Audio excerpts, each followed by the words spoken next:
What's up everyone, how are you all? Today we are back with another blazing Naruto story. What if Naruto was so neglected? Even the Kyuubi begged to leave his body. If you enjoy, then please like, share and do comments. And also check the description to original creator of this beautiful creation. A song begins, and all of the forest is singing. The birds are twittering, and they all begin. Bum Blutery Bluebird is singing a tune, daffodil dillies awaken and bloom. And all the flowers assume it is a lovely, lovely spring. The song continues as a happy little elf walks out of the door. Smiling, laughing, and waving. He hops down the stairs joyfully, bouncing and playing with all the animals in the forest. Well, I am sorry to say that this is not the fanfic you will be reading. The fanfic you are about to read is extremely unpleasant.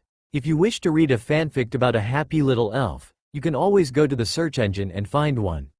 However, if you like stories about a clever and reasonably attractive orphan, suspicions fires, carnivores leeches, Japanese food and secret organizations, then stay. As I retrace each and every one of the Uzumaki child's woeful steps. Naruto snuck around the many shinobi guarding the ceiling scroll with surprising ease. I know there is something fishy about this. Well, whatever Mizuki has planned, it'll be ready. Naruto thought. Naruto wanted to pass, but he was only half paying attention to what he was doing. While being distracted by the ranting Kyuubi no Kitsune. Flashback. It was October 9th, the day before Naruto's 7th birthday. He was busy making preparations. The usuals. Searching through garbage cans for empty water bottles, cleaning them and filling them with water, finding all the food he can, and last but not least bearing up the windows and doors while piling furniture around the weak spots in the wall. It was all planned perfectly. Who knows, maybe nobody will get in this year, thought Naruto. Naruto lived an unfortunate life, ever since he was born. He was hated and despised. He had no true friends. Every day of his life he had been beaten. He was covered from head to toe in scars from the village's previous attempts at murder. Normally he would sit through it, refusing to let them get any satisfaction from his squeals or attempts to escape, but today was different. This would be no small group of attackers. This would be most of the village. They would come and try to burn down his house. Thankfully the Hokage had learned and made his apartment with an extra strong, fireproof material. After trying to burn down his house, they would try to break in the windows, doors, even the walls. They would get in, they always did, and they would take their pitchforks, knives, kuni, shuriken, broken bottles and other weapons and beat him until the sun came up the next morning or some of the Hokage's Anbu came intervened. Once he had finished his preparations, he hid under his bed, the only piece of furniture not propped against the wall. He waited for the siege to start. He did not have to wait very long. He was soon woken up from his short nap by the sound of something bashing the walls of his small apartment. After about 15 minutes, the smashing sound stopped. For a moment he thought they had given up, but no. They had just covered his house with exploding tags. Soon there was a loud crash as the walls around him collapsed, leaving rubble, dust and glass scattered all across his floor. A cheer was raised by the crowd as access to the boy was granted by the removal of the walls. They all crowded around the bed, the obvious hiding spot of the demon child. A shinobi quickly removed the bed with a quick burst of super strength, to reveal the cowering demon underneath. This shinobi was clearly the leader of the planned attack, probably the one who set up the explosives. He grabbed Naruto's chin, dragging him to his feet, then grasped his throat, lifting the Kyuubi reincarnated above his head, showing him to the crowd. The crowd went silent. The shinobi began to speak. For too long has this demon been mixed in with us. Some even treat him like a human being. This is the creature that killed your friends, family, even you children. I am here to show you that this foul beast is demon. And tonight this monster will die. The crowd all started to yell, yes, kill the demon. Let him feel the pain we felt. Slowly those comments, kill, kill, kill, kill. The crowd shouted. The shinobi grabbed a kuni and raised it up to Naruto's throat, and almost teasingly rubbed the blunt side of the blade against it. He smiled a sadistic smile as he laid Naruto on the ground, then pinning his clothes down to the floor, not caring if he cut the kid. Naruto looked up scared at the shinobi as he made some unfamiliar hand signals. He lifted up Naruto's shirt and placed his hand on the seal. The shinobi kneeled down and whispered into his ear. This is my bloodline, brat, enjoy, he said. He took another one of his kuni out of his pack. He gently traced the whisker lines on Naruto's face, suddenly pushing the kuni deep into the whiskers, marking him the container of the Kyuubi. They started to bleed heavily. Naruto screamed as it dripping onto the floor, mixing with the dust to make a mud-like substance. Red chakra began forming over the cuts. The man smiled as the chakra failed to heal the cuts. He scowled ferociously as he realized that even though it had not healed the kid, it had significantly slowed the blood flowing from his face. He decided to make up for this. He would use his senbon needles. He roughly but accurately stabbed them into the demon's pain sensors so that the pain he felt would be felt tenfold. Smiling, admiring his handiwork, he stood up, leaving the Kyuubi kid pinned to the floor. He walked to the back of the crowd, as they all watched him intently, waiting to see what he would do. The shinobi quickly threw a kuni which landed on the kid's leg. The monster let out a satisfactory scream. The shinobi gave the signal and all of the crowd cheered, rushing toward the little Kyuubi with their weapons. Naruto did not know what was happening. It always hurt, but damn, never this bad, thought Naruto. Usually he would have passed out by now.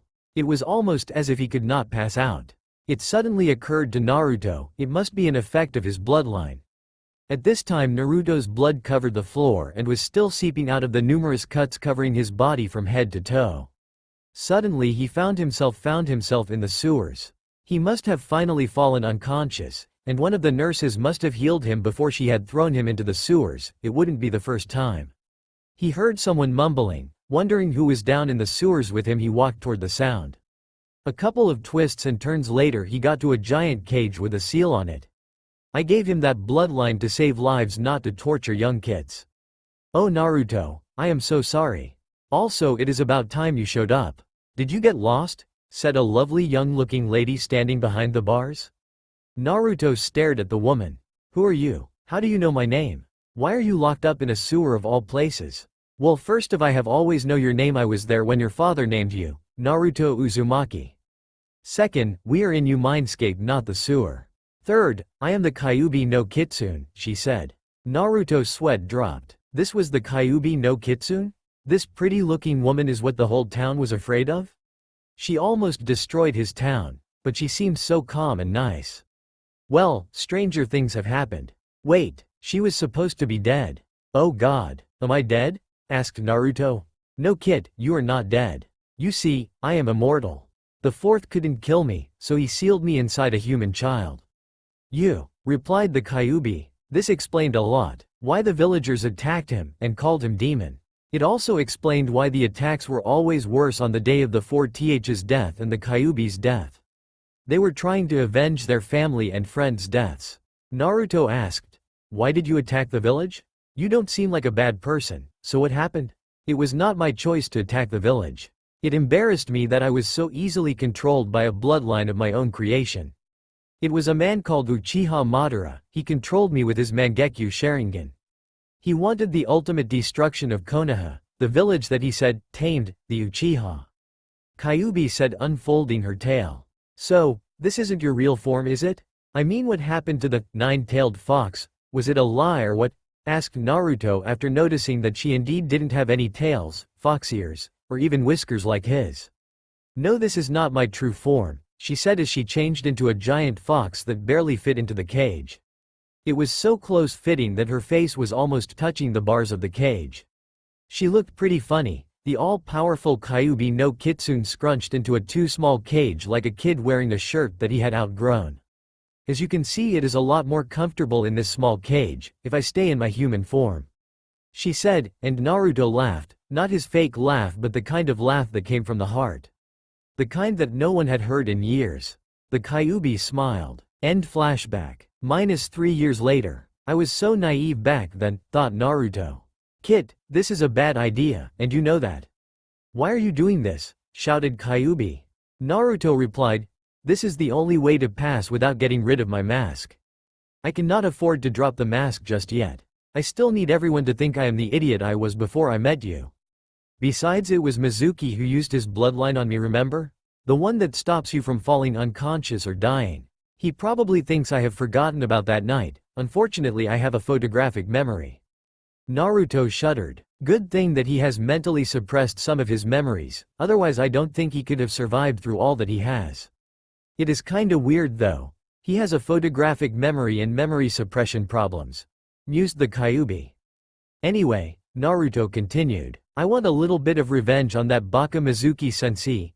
Naruto added the sensei in a mocking tone, making it painfully obvious that he thinks of Mizuki as anything but a sensei.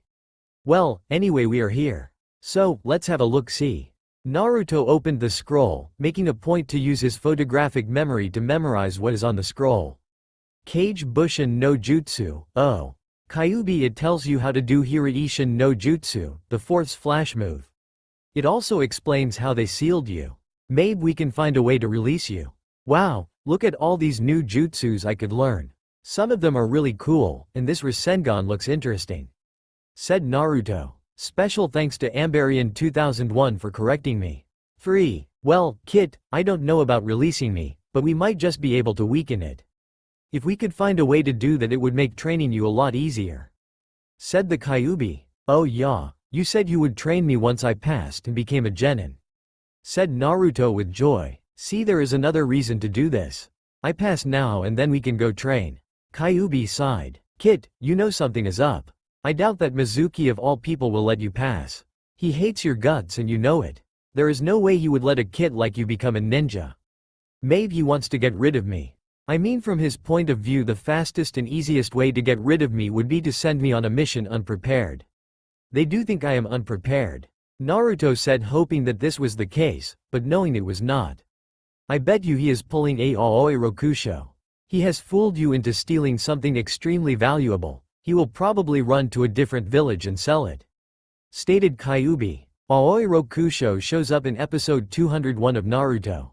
He stole the blade of the Thunder God, the sword of the second Hokage, with the help of Ibiki Morino's little brother. Naruto gasped. Kyuubi was right. He knew it, but that gave him an idea. He would get Mizuki to confess his treachery in front of someone, hopefully a jonin. Then when Mizuki attacked him or the witness, he could use the Kage Bushin. Then he could not only pass the academy's exam, but he could let his mask slip a little. He could show the world that he was not the blabbering everyone thought he was. Not lose the mask, but just let a little bit of the real him slip though. He ran to the meeting place that Mizuki had told him about and sent up a flare of chakra. There, he thought. Someone should have felt that, and whoever it was will probably come to check out what exactly is happening. After Naruto had finished memorizing the scroll, he decided to try to use the shadow clone jutsu. Whoever found him would probably believe his story more if it looked like he had been practicing it. About 5 minutes later, Iruka showed up. It is all over. He, said Iruka. Naruto laughed with him. Huh? Grunted Iruka. Caught me already? Not bad. You're quick, sensei. I only had time to learn one jutsu, Naruto said, laughing. He has been out here practicing. I can tell how hard he has been working, thought Iruka. Listen, Iruka sensei, I'm going to show you this amazing jutsu and you're gonna let me graduate, then everything will be okay. That is the way it works, right? Anyone who learns a jutsu from this scroll passes, said Naruto. Huh? Where did you get that idea? Asked Iruka. Mizuki sensei told me about it, believe it. He told me where to find the scroll in this place, Naruto replied. Huh? Mizuki? Huh? Look out, Iruka said as he pushed Naruto out of the way of several throwing kuni. Iruka groaned in pain as the kuni hit him. I see you found our little hideaway, said Mizuki, who was standing in a tree nearby, obviously the one who had thrown the kuni. Iruka replied, so that is the way it is, huh? I should have known. Naruto, shouted Mizuki, give me the scroll, now. Wait a minute, Naruto all but whined. What is going on here? Naruto, don't let Mizuki get the scroll. It contains forbidden jutsu that can put this village in grave danger. Mizuki used you to get the scroll for himself. For his own power. Iruka panted, pulling the kuni out of his leg. Naruto, Iruka is just trying to scare you because he does not want you to have the scroll, Mizuki said. Naruto pretended to look confused. This was all going better than he could have hoped. Stop lying, Mizuki. Don't let him trick you, Naruto, Iruka said in a commanding, yet almost begging tone. He, Mizuki chuckled. Oh, I'll tell you who is really lying. No, Mizuki, shouted Iruka in a desperate tone, but Mizuki kept on going. They have been lying to you your whole life, Naruto. Since the decree 12 years ago, Mizuki said, obviously playing his trump card. Too bad that card expired years ago, thought Naruto. What decree? He asked, trying to sound confused and surprised. Apparently it worked, because Mizuki continued. Everyone knows except you. Iruka is trained to hide it from you even now. He would do anything to shut me up. What is this decree? Naruto asked. Why does everyone else know about it? Don't tell him, it is forbidden, shouted Iruka, but Mizuki just kept going like he wasn't even there. The decree is that no one can tell you that the nine-tailed fox is sealed inside you, said Mizuki. I know, Naruto said in a calm and determined voice. You know. No, you could not know. Maybe you don't understand. The fox spirit that destroyed our village and killed Iruka's parents has taken over your body. You are the nine-tailed fox. Now Mizuki-sensei, that is where you are wrong. Let me help you a bit. A vessel is an object used as a container. You really are fools. Do you really think I am the nine-tailed fox? Or that the nine-tailed fox is possessing me? Said Naruto, thrilled to loosen the mask even if just a little, and just temporarily. Who? When? Asked Iruka in a state of shock. Myself about 3 years ago. I'm not as dumb as everyone thinks. I can piece it together. The clues were obvious. Everyone in town attacks me on the day of the Kyuubi attack. They all call me Demon Child, or something along those lines. Last but not least, I have whiskers. It doesn't take a genius to figure it out, Naruto said. Then he spoke to Kyuubi. Why can't I tell them about meeting you? The Kyuubi answered. You just can't, okay kid? Don't tell them about meeting me. Mizuki jumped down from the trees. He was starting to get desperate. Naruto, just give me the scroll. We could run away from this village. You know it hates you. That will never change. Give me the scroll, we will sell it and I could train you, teach you all the jutsu I know. We would be rich and you could become a greater ninja than the fourth Hokage. Mizuki continued on babbling about the possibilities. All the places they could go, all the things they could do. It was almost tempting. Naruto thought for a minute. Then said, okay Mizuki-sensei, as he handed over the scroll. According to the Konoha Book of Laws, you have just committed treachery and grand theft, making you a SS-ranked missing nin. As we all know, missing nin above AA is to be killed on sight. Sorry Mizuki-sensei. Naruto smiled. After Naruto had tortured and killed Mizuki-sensei, which was hard work by the way, even with Kyuubi's help, he noticed that poor Iruka was in shock. What should I do? Naruto asked Kyuubi. Use one of the jutsu you learned from that scroll, answered Kyuubi. Which one? Oh, the Kinin Kaihao no Jutsu. Of course. Several hand signs later, Naruto looked at Iruka and shouted, Kinin Kaihao no Jutsu. Iruka looked up at him, and as their eyes met, Iruka's eyes glazed over. Kinin Kaihao translates to memory release. I think so, it is memory release no jutsu. If I am wrong or you find a better, cooler way to say it, please let me know. Naruto looked straight into Iruka's eyes. I did not know about the fox. I ran away feeling horrible. You started giving Mizuki a Naruto is not a monster speech. He attacks you. I jump out and save you, having overheard everything. I accidentally kill Mizuki with Kage Bushin. I feel horrible again. You comforted me and are about to take me out for ramen. Oh, and I pass, Naruto said, then snapped his fingers. The sudden noise brought Iruka out of his trance. Hey Naruto, he said. Close your eyes. Naruto did as he was told, as Iruka gave him his headband. Okay, open your eyes. Naruto pretended to be speechless. Congratulations Naruto, you are now a ninja. Iruka paused. So, Naruto, do you want to go out for ramen? The next morning. Naruto woke the next morning, and he was a little sore. It seemed that the information gathered by the clone was sent to the original. That would make it a lot easier to better test it out first. He made a clone, and sent the clone out for a walk in the village. With the clone, I wonder if Kyuubi, I can hear Kyuubi. Naruto thought. Kyuubi? Kyuubi? You here? Guess not. Well, it was worth a try. Naruto thought, wondering if he could find a way to have the clones hear Kyuubi. While pondering ideas that might allow the clones to talk to Kyuubi, Naruto ran into Sakura. Hello Baka. What are you doing? Not any more pranks. You always make us pay for your mistakes. Why are you wearing a shinobi headband when you failed? Naruto, you Baka. Did you steal it? Blah blah Baka blah blah blah blah idiot, Sakura said. Naruto began to ignore her screams. Naruto stood there as Sakura kept talking, his anger slowly building. Man, Sakura is such a loud mouth. Well, at least she is not talking about Sasuke. That thought cooled him down a bit. Blah blah blah, you will never be as good as Sasuke. Sigh. It is no wonder your family abandoned you. Blah blah blah, she shouted at his back. That was it. He could not take it. He had listened to this for the last time, he was going to rip her pretty little throat out. He began to access the Kyuubi's chakra, and as he did he heard a gasp. Kid, don't do this. You will regret it. Hurting this idiot will not do anything. You will just attract attention to yourself. Naruto just ignored the Kyuubi's pleas. Sakura was standing there, she was no longer talking, she and every person on the street were standing still and silent, watching the red chakra gathering around Naruto's body. The chakra was collecting in the shape of a fox. Someone on the street screamed, "Kyuubi no Kitsune." That broke through the silence, suddenly everybody was screaming and running away. Some Anbu had noticed the commotion on one of the main streets, they ran toward the screaming, they were about halfway there when they all noticed it. That familiar sadistically cruel chakra signature. They had only felt this kind of chakra once before. On the day of the attack, the leader of the group of Anbu looked to the fastest member of the 5-man squad and said, "Hurry, go tell the Hokage. Quickly, we don't have much time." "Yes, sir," replied the squad member to his captain, running off to the Hokage's office. At the Hokage's office, Sarutobi getting ready for a fight. Mentally he would never be prepared. He did not want to do this, but it was for the good of the village.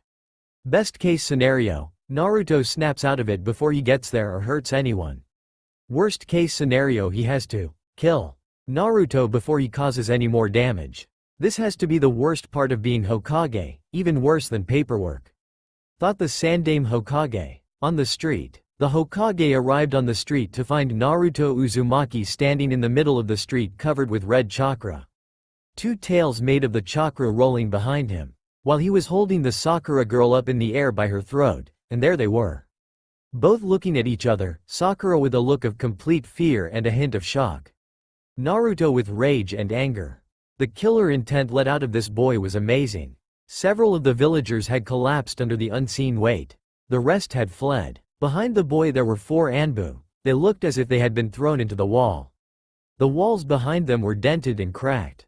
3 of the Anbu unconscious, the other one dead. The Hokage gasped at the damage. It seemed like the only villagers injured were the ones who had been knocked unconscious by the killer intent. The Anbu were in rough shape, but all of them would survive except the one that was already dead. The damage that those tails had done on the buildings themselves was obvious. The tails had almost collapsed 3 shops and 4 houses. It was going to take a huge chunk of cash to fix this damage. The Hokage snapped out of his little spell of shock. "Naruto!" he shouted. Naruto looked at the Hokage for a second, then the chakra suddenly snapped back, he dropped Sakura. He stood there for a second, hand in the air as if still holding Sakura's throat. Then he took a couple steps back, dropped to his knees holding his head. The Hokage stood there for a second till he knew it was safe to approach Naruto. After he was sure it was safe to approach the child, he walked forward and put his hand on Naruto's shoulder. "Come to my office," said the Sandaime Hokage in a hard voice. He could not afford to be Sarutobi Sasuke. Naruto looked up with a pained expression and nodded. The Hokage nodded back and disappeared in a swirl of leaves. He knew what this would mean. Chances were that the Hokage had decided that he was too hazardous to be kept alive. The clone solemnly dispelled itself. At Naruto's apartment, as Naruto felt the clone dispel, his head felt a little dizzy. Naruto realized what had happened and started to walk toward the Hokage's office, knowing that he was probably walking toward his own funeral. "You don't have to do this, we could run away, become missing nin. We don't have to do this," said Kyuubi, but he knew it was no use. That boy would follow the Hokage anywhere, she thought. What did I just do? I mean, what just happened? What was that? Naruto asked, still in shock. "You accessed some of my chakra. This is not uncommon for Jinchuriki or the holders of the 9-tailed beasts. It seems our release is anger. Interesting, but the more important thing is I will need to train you. If you release my chakra, it will form in the shape of a fox covering your body starting with 1 tail. If you reach 9 tails, our souls will merge, and I don't think that would be such a good idea. So I will need to train you. The question is, when will we get the time? As a genin, you will spend most of your time doing stupid D-ranked missions. Kyuubi, we both know that this will likely be the end. There is no way that he would let this go unpunished, and after what I did, the punishment will be severe. I killed a person, an Anbu, for absolutely no reason. There is no reason he should pardon this. The village would probably see this as a blessing. Getting rid of the demon child, said Naruto in a state of grim acceptance. Kyuubi said nothing, and so it remained silent until they walked into the Hokage's office. Scared of the grim news they were obviously about to receive, Naruto walked into the Hokage's office, where the Sandaime Hokage was waiting for them. Naruto walked into the Hokage's office, where the Sandaime Hokage was waiting for them. Please sit down, Naruto, the Hokage said with a cold, steely voice. Naruto, do you know what you have done? Yes, Hokage-sama. I killed an Anbu, attacked my teammate, injured 3 Anbu and several villagers, as well as let some of the Kyuubi's chakra leak out, scaring many other villager and shinobi, and caused several $1 million worth of damage. Naruto, this cannot go unpunished. Killing a fellow shinobi without just cause is a serious crime, stated the Hokage. Am I going to be sentenced to death? Naruto asked, completely emotionless. Heavens no, but you will be banished. Naruto, I hereby banish you to 3 years as a Nukenin, said the Hokage. Naruto was confused. Weren't all Nukenin runaways? Huh? Asked Naruto, confused by the details of his punishment. Despite popular belief, most Nukenin are not runaways, but most of them are actually banished ninja. Naruto, the Hokage demanded, give me your headband. Naruto sadly complied. Untying his headband, he handed it to the Hokage. The Hokage opened a drawer, pulling out a small piece of paper. He began to write down a seal. After he had finished, he bonded it to the back of the headband. He then flipped the headband over, scratching through the middle of the Konoha symbol. What this seal does, it makes it so that you cannot remove the scratch until your 3 years are up. It also makes it so you cannot cover it up with genjutsu or ninjutsu. After the 3 years are up, you have the choice to either come back to Konoha or remain a Nukenin. Do you understand, Naruto? Asked the Hokage. Yes, Hokage-sama. Naruto stood up and out of the room. As he was opening the door, he turned around, then smiled and said, see you in 3 years, Ogg-sama. Sarutobi sat there in silence. It seemed like nothing could bring Naruto's spirit down for long. That boy was always smiling. He just hoped Naruto would be okay. Naruto was walking toward the gate. He had just stopped by his apartment. He was now wearing a frog backpack, one that came with his wallet. In his backpack there was a blanket, some scrolls, one of which held a copy of all that Naruto saw on the scroll of sealing, some ink, brushes, a few kuni, and a lot of instant ramen. Kyuubi, this is perfect. Now we have 3 years all to ourselves. For training, said an enthusiastic Naruto. Yes we do, but how are we going to get supplies? Those supplies you have will not last very long. Not many merchants are going to sell supplies to a missing nin. It would be bad for their reputation, replied Kyuubi. We can make our own, Naruto said confidently. Kyuubi laughed. Oh good, so you know how to make clothes then? No. How about paper? Still no? What minerals and metals go into a kunai? Come on kid, you don't know anything about making weapons.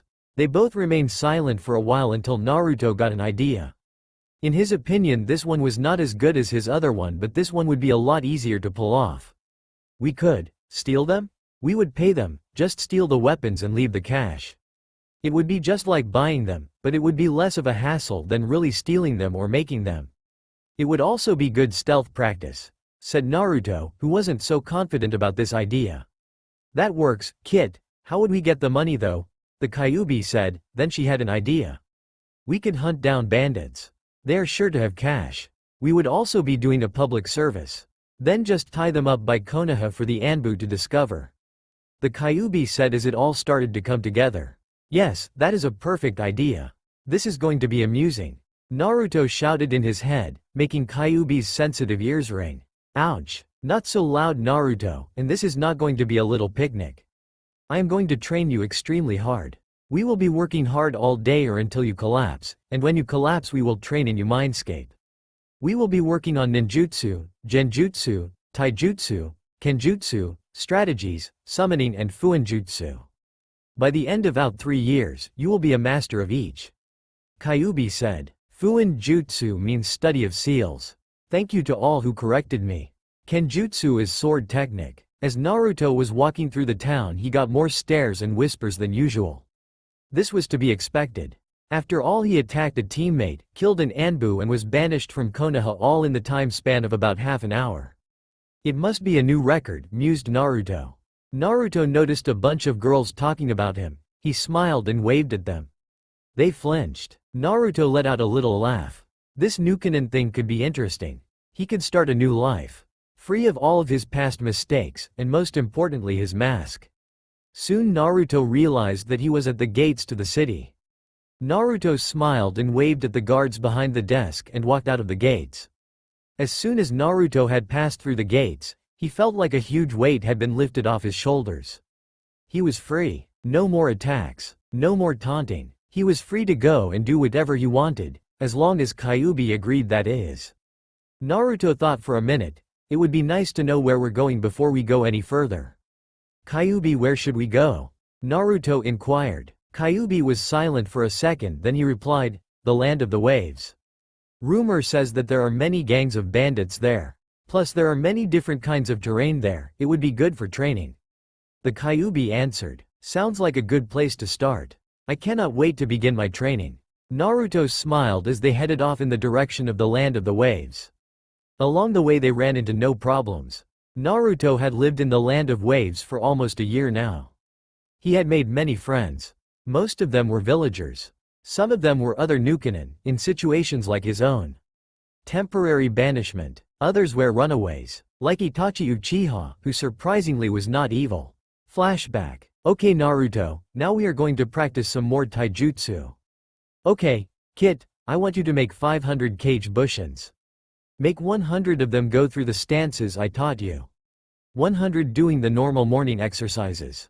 200 of them sparring with each other, and the last 100 scouting. Said Kyuubi. Why are we sending 100 scouting? That is a lot. Wouldn't it be better for them to do something like chakra control? Asked Naruto. No Kit, we are not the only ones in this forest.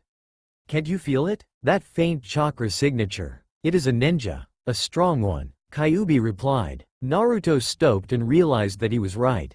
So he did what the Kyuubi had commanded him to do. After about an hour the chakra signature came closer to where Naruto was training. Then the information from one of the clones came to him. It is Itachi Uchiha. Naruto gasped. Itachi Uchiha, the famous murderer of the whole Uchiha clan, with the exception of his younger brother Sasuke. The man who had become a SS-rank Nukenin at the tender age of 13. The man was legend and he was headed straight toward Naruto. You don't stand a chance against this ninja yet. Avoid a fight if it is at all possible. And Naruto, said Kyuubi. Yes, replied Naruto, try to keep a cool head. Stated Kyuubi. I will. Naruto said, slightly annoyed that Kyuubi didn't trust him. He wasn't that bad. He could control his temper. Especially because he was scared out of his wits, though he would never admit it. One of the most infamous Nukenin was headed straight toward him, probably looking for a good fight. Naruto tried to think of what to do when he met this clan killer, but he kept drawing a blank. So Naruto just settled with throwing kunai against the tree, then picking them up and throwing them again. Naruto's tension relief was soon interrupted by Itachi. Let me guess, nervous as hell to meet the infamous Itachi Uchiha? He said in a surprisingly light tone. Naruto stared. This was Itachi? He looked the part, but he sounded like anyone would expect from an 18-year-old. First impression was that he did not seem like the killer type, never mind mass murderer. Didn't expect someone like me, did you? Itachi asked in an almost depressed tone. You thought I was a bloodthirsty freak. That I was evil though and through, but the truth is, it was the Hokage's idea. The Uchiha were going to attack the village. They were plotting against the Hokage. He told me it was either kill the Uchiha or the village was destroyed. I told him I would do it only if he let me leave my brother alive. I am not even a guy. Itachi broke down crying. Naruto stood there dumbfounded, not knowing what to do. Until Kyuubi said, go comfort her, god damn it. That woke Naruto up. He walked over to Itachi and put his arms around her. There they stood, the clan killer and the container of the nine-tailed fox, comforting each there as they tried to get over their pasts. The village would probably have a heyday with this if they found out. Naruto mused. After Itachi had cried her eyes out, she looked up at Naruto and kissed him on the cheek. Naruto blushed. Thank you for listening. I don't know what happened, usually I have very good self-control, said Itachi, who still had the sniffles from her little outburst. It is okay, everyone needs a friend. I was just in the right place at the right time, and I am very glad I was. I would be extremely pleased if you would join me for some lunch. So, Itachi, would you like some ramen? I also have some dango, pocky, and tea, offered Naruto. Oh, yes please. I love ramen. And from the rumors I hear you like it too, Itachi stated. My favorite food. So Itachi, what have you been up to? During the last 5 years, of course, Naruto asked, while putting some water on the fire he had just started, and leaving it to boil. Nothing much, collecting bounties for other missing nin. It is a lot easier than this bandit hunter thing, Itachi informed Naruto. End flashback. Itachi and Naruto had become good friends, and Itachi showed Naruto the ins and outs of being a Nukenin. To Kyuubi and Naruto's surprise, they had found many merchants willing to sell to Nukenin, and even some whose main costumers were Nukenin. The thing that Naruto thought the most useful over the years was the bingo book. It allowed him to identify any Nukenin he came across, telling him how powerful they were, what jutsu they knew. It was a very convenient tool. But soon Itachi left the land of waves. Soon after that the place was flooded with bandits. Naruto thought this was very unusual, so he started to question the bandits. At first he couldn't get a word out of them. As his interrogation skills grew, so did the replies. More and more of these bandits were coming to say the same thing. Flashback. Are you telling me the truth? Because if you aren't. Naruto smiled a wicked smile. He and his prey were sitting in the middle of a camp of unconscious bandits, but that wasn't what he thought. Naruto had placed an interesting genjutsu on him, one of the ones Itachi had taught him. This man had seen all of his fellow bandits killed in merciless ways. The man flinched, but he was quick to respond. No, I would not lie. It is the truth. I swear. Please let me live. I was following Gato's orders. I was to scout out the land of waves for him, so he could take over. That is all he told me. Naruto trusted him, not because he looked or seemed trustworthy, but chances are after the genjutsu he saw he would not dare lie. So Naruto said, once you get back to Gato you better tell him to leave the land of waves alone. It is my territory and if he touches it, he will die, Naruto ended with a fierce voice. The man whimpered. Then Naruto hit him on the head, knocking him unconscious, then started gathering the bandits, stealing their money and putting them on the Anbu scouting path. End flashback. This troubled Naruto. Who was Gato and why was he scouting the land of waves? Why did he keep sending scouts, bandits no less? So Naruto went into town and did his research. The town was used to him by then. They also knew that he was the one keeping the town safe from the bandits, due to some kidnapping incidents. So Naruto found out that Gato was starting to become a powerful businessman and owned a boating company. That makes sense, Naruto thought. This would be a perfect spot for a boating company. While they were still in town, the Kyuubi decided it was time to get started on some ninjutsu. Since they had only worked on taijutsu, kenjutsu, and fuinjutsu so far, mostly kenjutsu though. So he told Naruto, Kid, ask the merchants to sell you a chakra tester. It is a special elemental detecting paper is used to determine one's type. When the ninja imbues the paper with a portion of their chakra, the paper will alter to reveal one's type. Fire, it will burn. Water, it will get wet. Earth, it will turn to dust. Lightning, it will crumple. Wind, it will cut in half. This will tell me what kind of jutsu to teach you. Kit, don't do this in front of the merchant. Wait till you are in the trees. The Kyuubi said in a boring teacher's tone. Naruto did as the Kyuubi said, and once they were through the trees, Naruto channeled some chakra into it. It split in half. Well Kid, it seems you have th. The Kyuubi trailed off as the piece of paper split again, intersecting with the first in the center of the paper. The 3 pieces Naruto was not holding at the time, surprisingly did not fall, but floated there. As if the paper wasn't torn. Suddenly the 4 pieces did something nobody would expect. One turned to dust, falling down. The others became soggy and starting falling to the ground, crumpling up. The final piece in Naruto's hand caught on fire. Naruto dropped the last piece of paper. There stood Naruto for a second, then he shouted in his head, Kyuubi. You did not tell me this would happen. What are you trying to pull? There was no reply. Kyuubi? Naruto, you have all 5 elemental chakra types. The Kyuubi said in shock. Yeah? So? Asked a confused Naruto. You can use almost every jutsu. Man, this is going to be a pain. I was going to teach you thinking. He is going to have 1 chakra type, piece of cake. Said Kyuubi exasperated. 2 years had passed since Naruto had been banished from Konoha and Kyuubi was getting tired of teaching Naruto jutsu. The boy seemed like he could learn any jutsu overnight, and most of them he did. This is getting exasperating. Naruto, isn't today your birthday? Naruto thought for a moment. He had not been tracking really. He had never really liked his birthday. Yes, I think it is. Why? What are you planning, Kyuubi? Naruto asked, very confused, and exited, though he did not know why.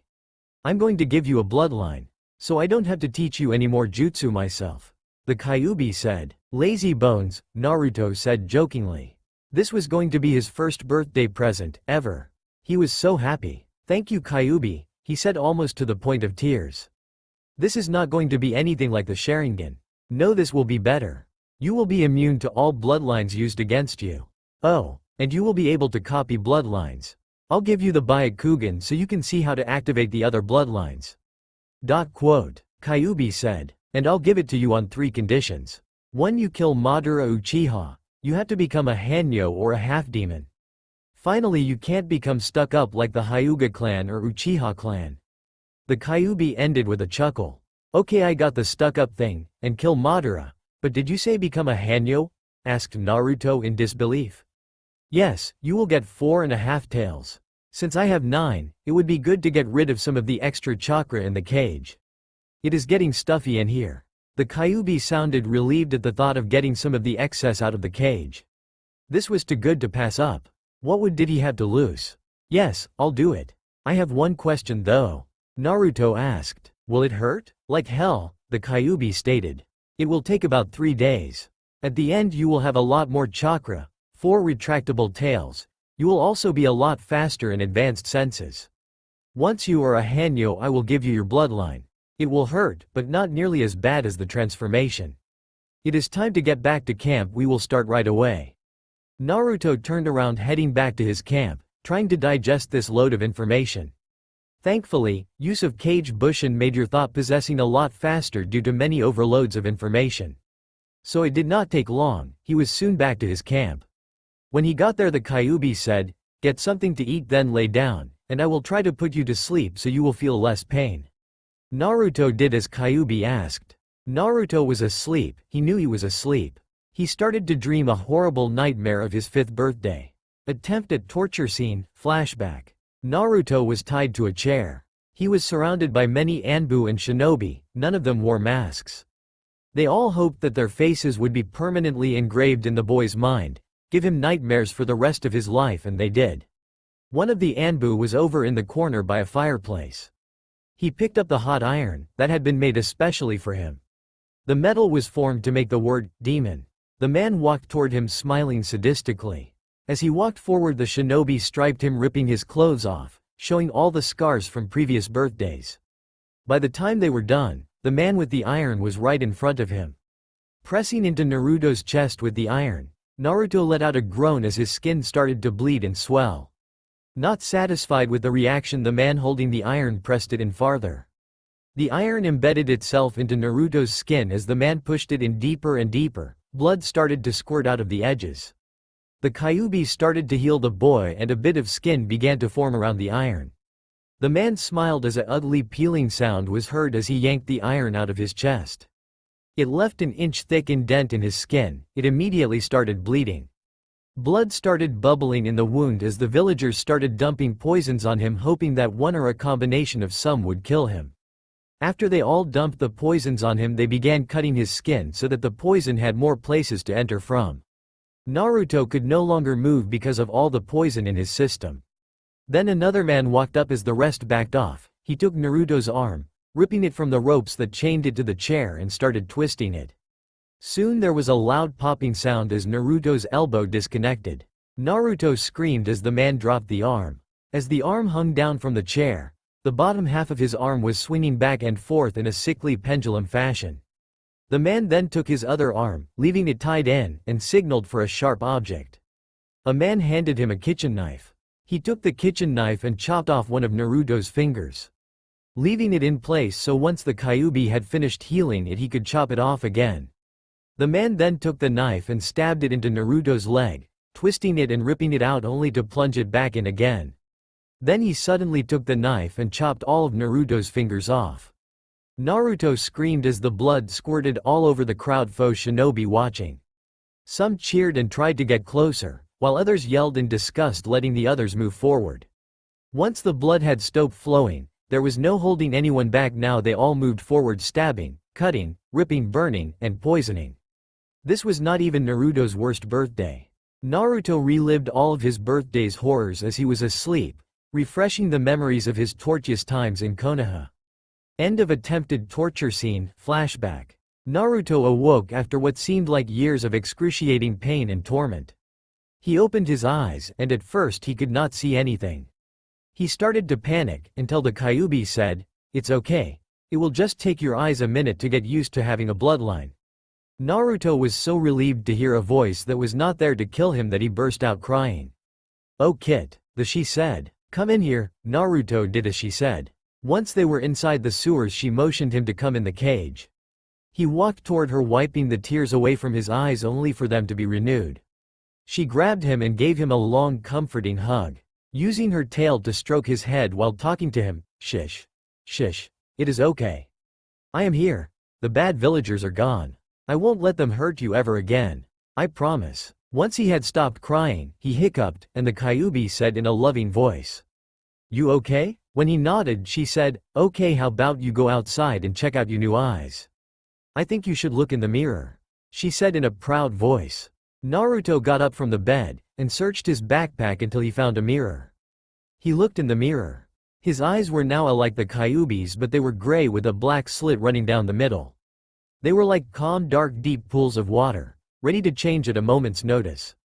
His hair had changed to a fire-like red with yellow and orange streaks running through it. It almost looked like his hair was on fire.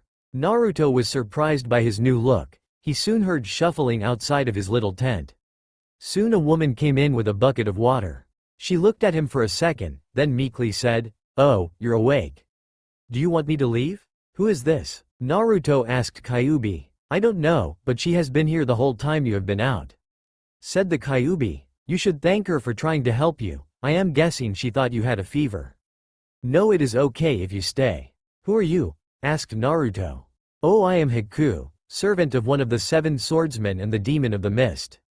We found you here, and my master was curious. He said you were going through a transformation of some kind.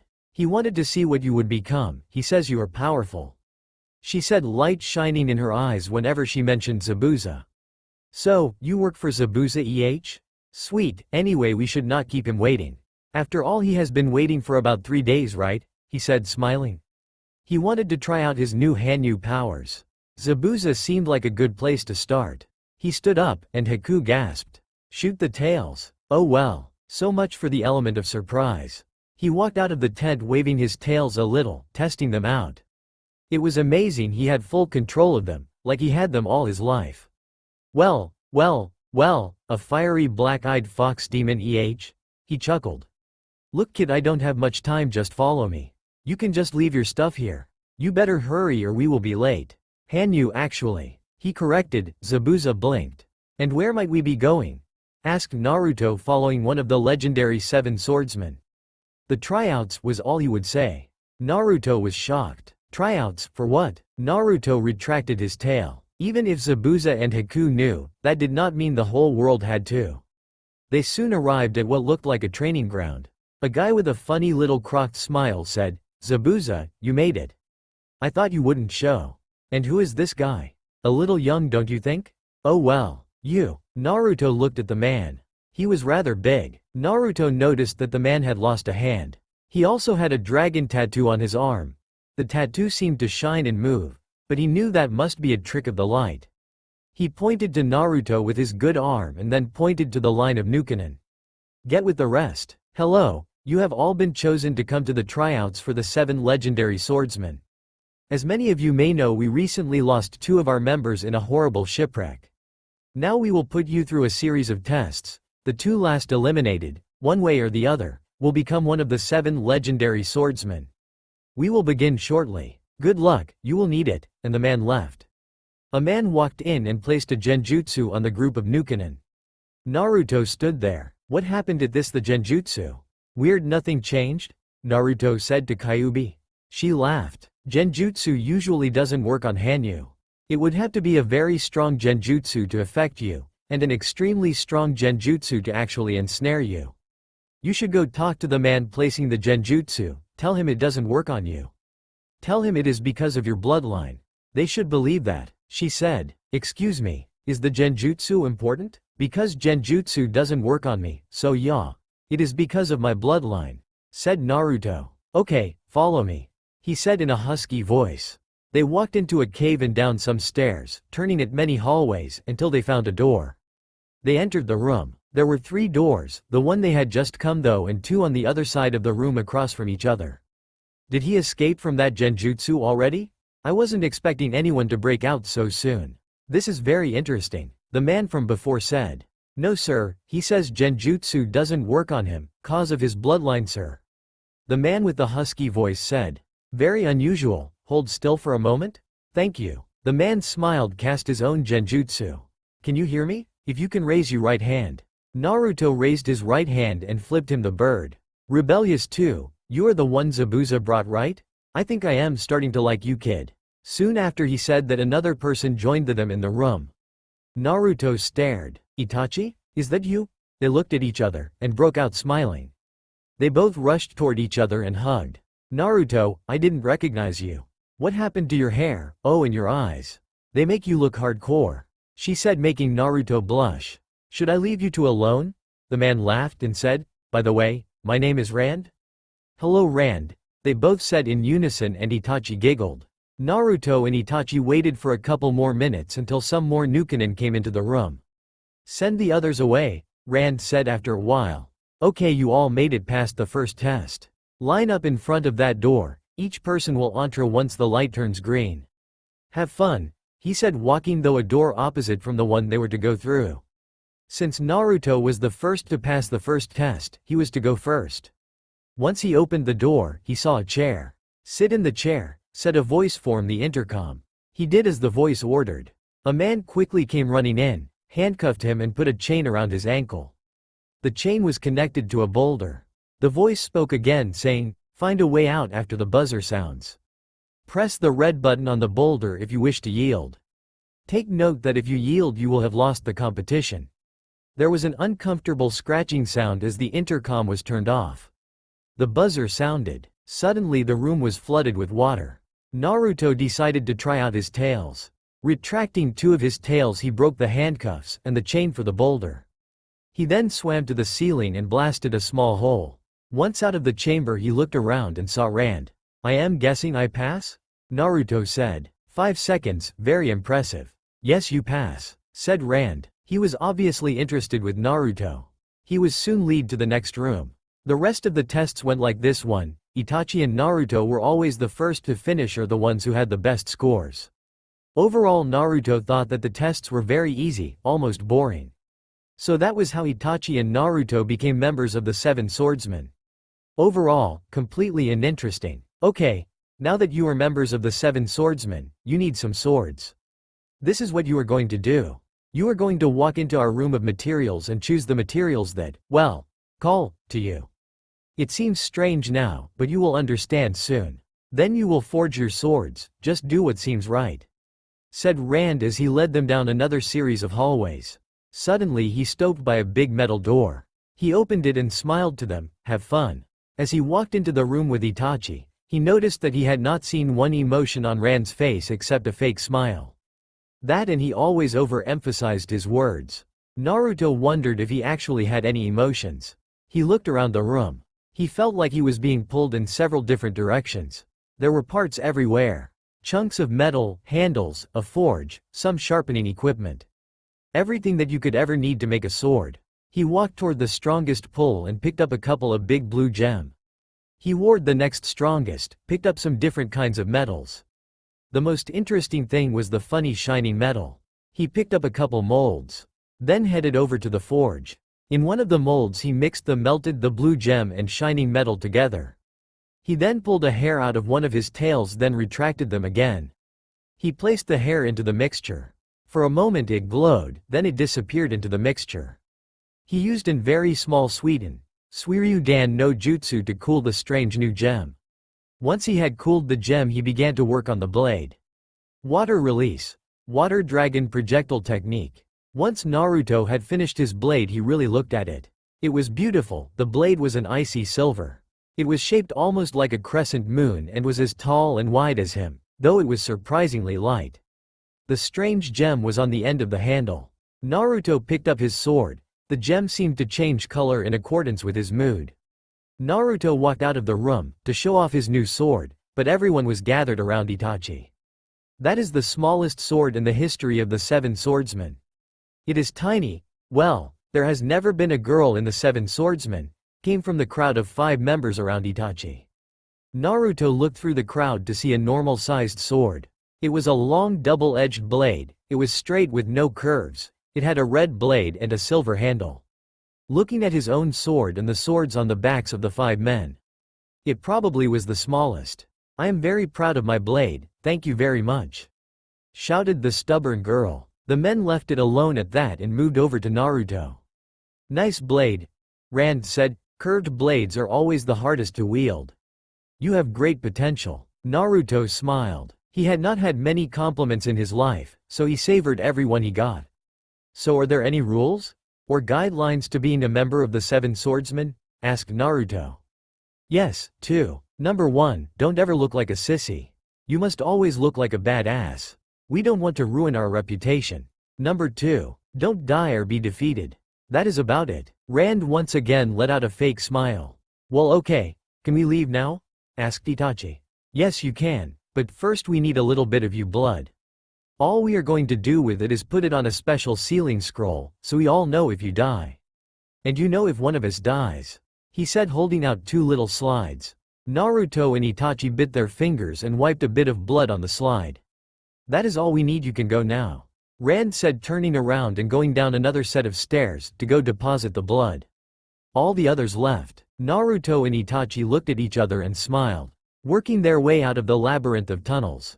After getting lost a couple times, Naruto and Itachi finally found their way out. This is where we go our separate ways, said Naruto gloomily. He liked Itachi, maybe even more than like. Naruto, isn't this you last year of being a Nukenin? Itachi asked. She didn't want him to go back to Konoha. Yes, it is, Naruto said. This made things worse. He would not be able to see Itachi in Konoha. What could he do? He could stay a Nukenin. Then it hit him. You could come with me. I'm a wanted SS rank Nukenin. I'm sure Konoha will welcome me back with open arms, Itachi said sarcastically. Well, so much for Naruto being a genius. Guess you can't have everything, thought Itachi. No, Itachi, listen to me. They are looking for a guy serial killer, not a female. We could give you a new profile. You could be Sasuke's stepbrother. Same father, different mother. Raised by your mother until she died. Now you want to become a ninja. Just like your father was. It is the perfect story, and the council will do almost anything to get another Uchiha in Konoha. They would never even question it, Naruto exclaimed. Itachi thought for a moment. It was believable. His father was always a 2-timer. Naruto was right, nobody would question it. This just might work, she thought. Over the next year, Itachi and Naruto worked on the story and faked her death and ditched her headband that marked her a missing nin. She would start over and her new name would be Uchiha Uchiha. They worked on her story as they went around capturing bandits and getting the rewards for killing other Nukenin. They were soon nicknamed the Black-Eyed Demon and the Weasel, which pissed off Uchiha to no end. It seems like I'll never be able to escape that name, Uchiha thought in frustration. Naruto just thought it was funny. The end of the 3rd year approached seemingly more rapidly than the first 2. They were going back to Konoha. They couldn't wait to see how their friends and enemies had grown, and to show off how much they, themselves, had grown. It seems like it has all gone by so fast. It is finally here. Naruto said, grasping Uchiha's hand.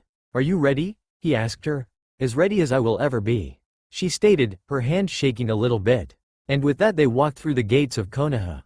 Naruto had a little trouble with the guards, but after convincing them that Uchiha was a girl and that he was Naruto, everything went fine. They walked into town, with Uchiha's hanging onto him, as if she was afraid someone would try and rip him from her. He walked into town, laughing at the dirty looks he got from all the guys and all the looks Uchiha got from any girl even close to his age. Naruto was wearing a pair of black pants with a red belt hanging loosely around his waist.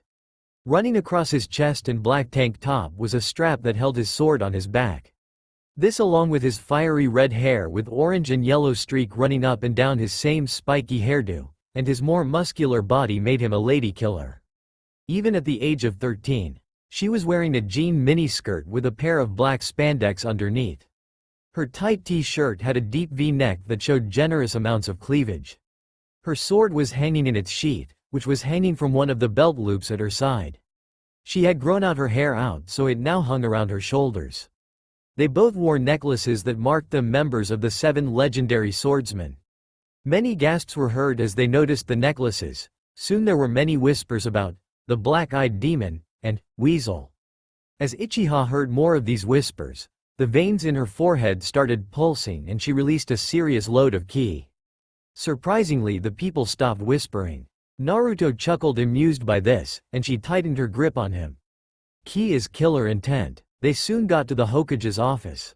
"Hey Ogg-sama, what up?" Naruto said. He saw the Hokage was confused and scared, partially because standing in front of him was 2 of the legendary 7 swordsmen, one of which looked exactly like Itachi. Also partly because he hoped nobody had seen him reading Icha Icha Paradisu, written by his one-time student Jiraiya. "It is me, Naruto, and this is Sasuke's stepsister Uchiha. By the way, that book seems very popular nowadays. Is it any good? Maybe I should read it," Naruto teased. "No," said the Hokage a little too quickly. "You're too young." Sasuke's stepsister Naruto laughed at his reaction. "Yeah. Anyway, Ogg-sama, Uchiha would like to be a ninja as well. So we would like to enroll in the academy. But Naruto, the final exams are tomorrow. You are already a ninja. Why would you want to go to the academy again?" asked a confused Sarutobi. "I want to make it more official. Oh, and don't worry about the exams, I guarantee you both of us will pass," Naruto said. Uchiha nodded in agreement. "Well, okay then. Be at the academy tomorrow for you examinations." The Sandaime sighed at Naruto and Uchiha. He just knew that Naruto and his girlfriend would cause him a lot of headaches and paperwork. For a moment he wondered if it was all worth it. "Hey, Naruto, want to piss Sasuke off?" Uchiha asked in a teasing tone. "Always," Naruto replied. "Follow me," she said, leading off toward the Uchiha clan district. She laughed and walked into the main house. "This is where we are going to live. The Uchiha clan head house. Welcome home," she laughed. "It sure is better than my old apartment," he said, looking around the area. He wandered around, opening doors and investigating their new house. He found the gardens. They were so beautiful. Although it was overgrown, it almost seemed to suit this garden. All of the flowers were blossoming. The waterfall was still working, and right in front of it was a small bench. He knew if there was a time or a place, this was it. He sat on the bench, pulling out a slip of paper. He released a seal, bringing out a little box, which he quickly hid in his pocket. He was soon joined by Uchiha. She sat on the bench and said, "It is beautiful, isn't it?" She smiled. "Not as beautiful as you," Naruto replied, his head swimming in the warmth of her eyes. He pulled himself out of his lovely trance, then he got off the bench and faced Uchiha. He then got down on one knee. After fumbling a bit, he pulling out the box and opening it to show a beautiful diamond ring. Uchiha, will you marry me?" asked Naruto, surprised that his voice was not shaking. He waited for what seemed like forever for Uchiha to reply.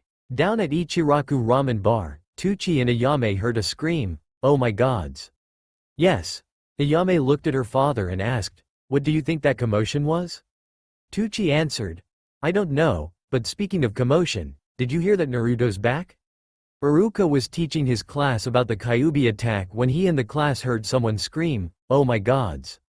"Yes." The class started to laugh. "Oh great, I'll never be able to catch their attention now, Iruka said, sighing and sinking into his chair. It was almost the end of the day anyway. Sasuke was walking home from his training session with Kakashi and Sakura. When he heard someone scream, "Oh my gods!" Yes, he started running. That voice had come from the Uchiha clan district. The main house no less. He barged into the gardens only to see Naruto putting a ring on a girl's hand. He gasped. This girl looked exactly like Itachi. The girl looked up at him. Hi. You are Sasuke, right? I am your stepsister. That did it for Sasuke. He fell down hitting his head on the stone walkway. Later at the hospital, Sasuke was waking up from his mini coma, only to see his new stepsister sitting there watching over his bed. How are you doing, Sleeping Beauty? She asked. Where am I? Are you really my stepsister? How? When? Sasuke asked in a confused, yet demanding voice. Well, I'm guessing that your mom and our dad had a fight when she learned that she was pregnant. I was born a couple months after Itachi. Heard he killed the whole clan. Bummer, she said. I would have liked to meet my dad. As for where you are. You were in the hospital when I introduced myself. You screamed like a little girl, hit your head on the walkway and passed out. You soon stopped breathing. We were really worried. So Naruto and I brought you here. Uchiha had always prided herself with her ability to lie, although even a 2-year-old could lie to Sasuke. He was extremely gullible. She bet that if Orochimaru were to come up and offer him power, he would go. Everyone knew that Orochimaru was a sick pedophile who liked little boys. She chuckled. What is so hilarious? Sasuke demanded. It is just that you are a lot more stuck up than I thought you'd be. Don't let being an Uchiha go to your head, or it will swell up and explode. She exclaimed. She could not believe how hard it was not to poke his forehead in her normal friendly way. Sue, how did it go? Naruto asked his lovely new fiancé. He seemed to believe me, gullible little fool. She snickered. Shall I reintroduce you into some friends of mine? Asked Naruto. We could even stop by Ichiraku Ramen Bar. I'm sure Onisan has been worrying these past 3 years. Ramen was all you had to say. Hey, is that the place you keep bragging about? Saying it has the best ramen around? She asked. You have not eaten ramen till you have eaten it from Ichiraku Ramen Bar. Naruto said, sounding like a mini commercial. Uchiha laughed as they walked, hand in hand down toward the ramen shop.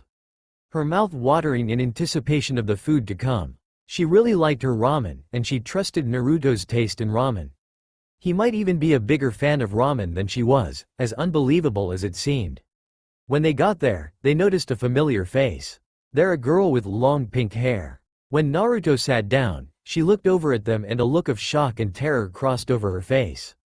Hello, Sakura. Even though Naruto said this in a calming and quiet voice, she still jumped. Teuchi came to the front and put a bowl of ramen in front of Sakura. She quickly got up. I'm suddenly not hungry anymore. Here is the money, she said, placing the money on the table, briskly walking away. What was that all about, Naruto? Asked Ayame. Onisan, Naruto yelled, jumping up and giving her a hug over the counter. It was awkward, but they made it work. I would like you to meet my lovely fiancé, Uchiha Uchiha. He said, putting an arm around Uchiha, and short but deep kiss. Ah, the two lovebirds, sighed Ayame. So can I get you anything? She asked. I'll have the usual, Naruto said, smiling at the familiar and friendly faces over the counter. He had missed this, the ramen, the smiles, everything about this little shop. They were some of the only people in the town who had ever treated Naruto like a human being. Once they had even let him hide from a mob inside their shop once. They were like his family, and he was glad to see them. I'll have the same as him, piped up Uchiha. 2 miso ramens coming up. Teuchi said. Do you want to eat this one? He said, pointing to the untouched ramen bowl. No sense letting it go to waste, he explained. Why not? Uchiha said, quickly grabbing the bowl before Naruto could. Itadakimasu, she swallowed it up in seconds. You two really are made for each other, Ayame mused, watching Uchiha eat ramen in a speed that only Naruto could copy. For a second there she wondered who could eat ramen faster, but then realized, it did not matter. Their profits would double now that Naruto was back, and if her speed was any indication, Uchiha would triple their profits. Many bowls of ramen later, Teuchi and Ayame were exhausted and Naruto and Uchiha were full. They got up from their stools, paid and left. Tucci and Ayame both smiled. This was going to be a good year. Both of them thanked Kami for the blessing of Naruto and his new fiancé, praying that they would stay in Konoha. So, are we going to the council now? We could turn a few heads and cause a few strokes in those old farts. She smiled. Sounds like fun. Naruto mused. So off they went toward the Hokage's office to ask for a council meeting. Once they got there, the Hokage told them, I already had one scheduled for this afternoon, and I was leaving now. Feel free to join me. Well, that is convenient, thought Naruto as he followed the Hokage. Once they got to the meeting, Naruto, Uchiha and the Hokage walked into the meeting room. Several members of the council argued the presence of the strangers. 2 of the legendary 7 swordsmen are asking to join your village as ninja. One of which is an Uchiha. Sasuke's stepsister, Uchiha, said Naruto in a calm, confident voice. Ya, and the other is the demon container, whispered a council member near the rear of the table. Naruto just ignored the comment. Prove you are an Uchiha. If you can, scoffed another nameless councilman. Okay, Uchiha said in a light, cheery voice. Naruto looked at the council members. Every single one of them was plastered with fear. Naruto guessed she had already proved her point, and went a little overboard. That is what he loved about her. Okay, you may join the village, said an out-of-breath council member. I would also like my clan head seat, she demanded. The council all nodded. Uchiha moved to the empty seat with the Uchiha symbol on it and sat down. Now the next thing on the agenda is me. I have a bloodline. The council went ballistic. However, it was the Hokage's reaction that attracted everyone's attention. What, the Namikaze clan never had any bloodlines? Then everyone in the room went dead silent. I mean the Uzumaki clan. Shit, shouted the Hokage, realizing it was too late to take it back. The council once again was thrown into an uproar. Shouts of, impossible, and, it cannot be.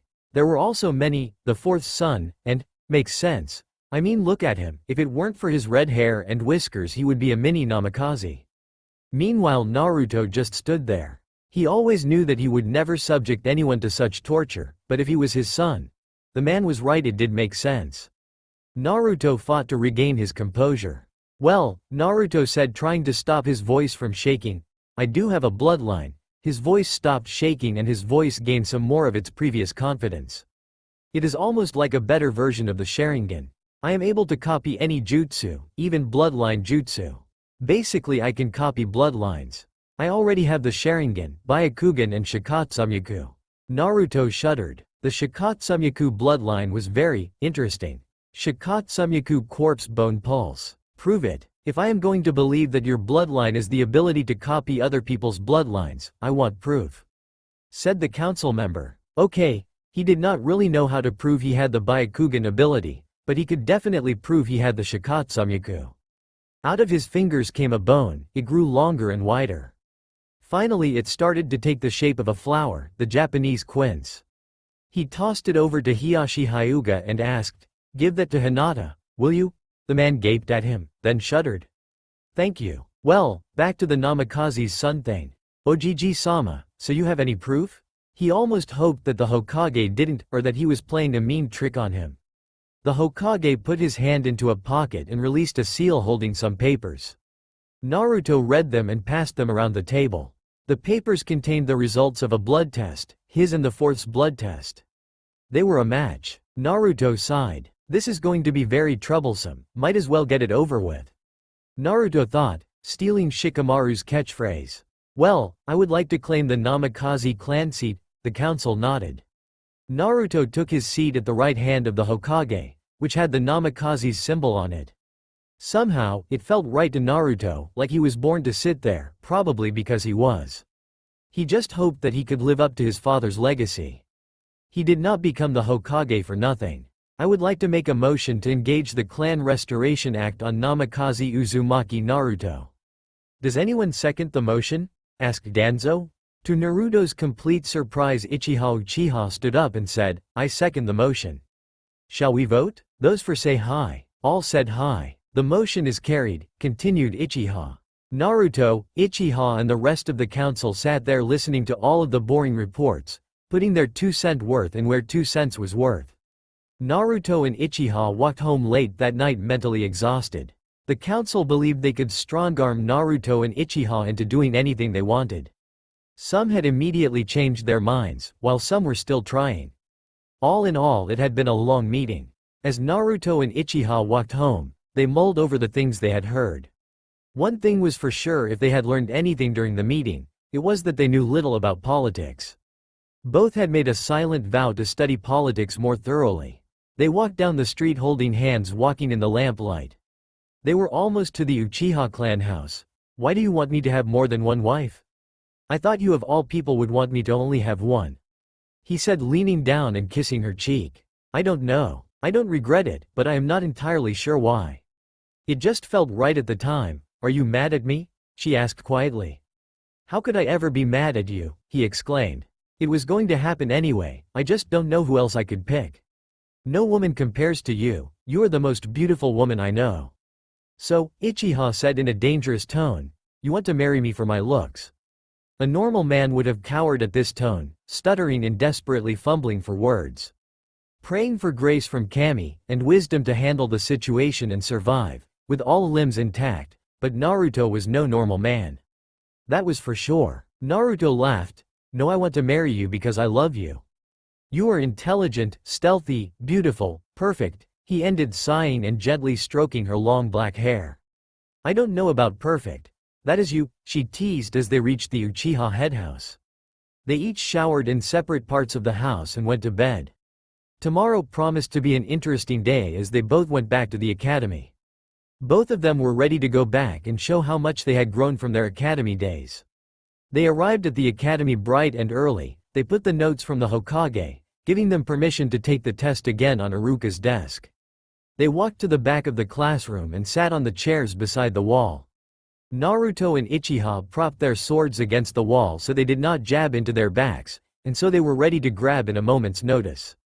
Eventually the room began to fill with kids.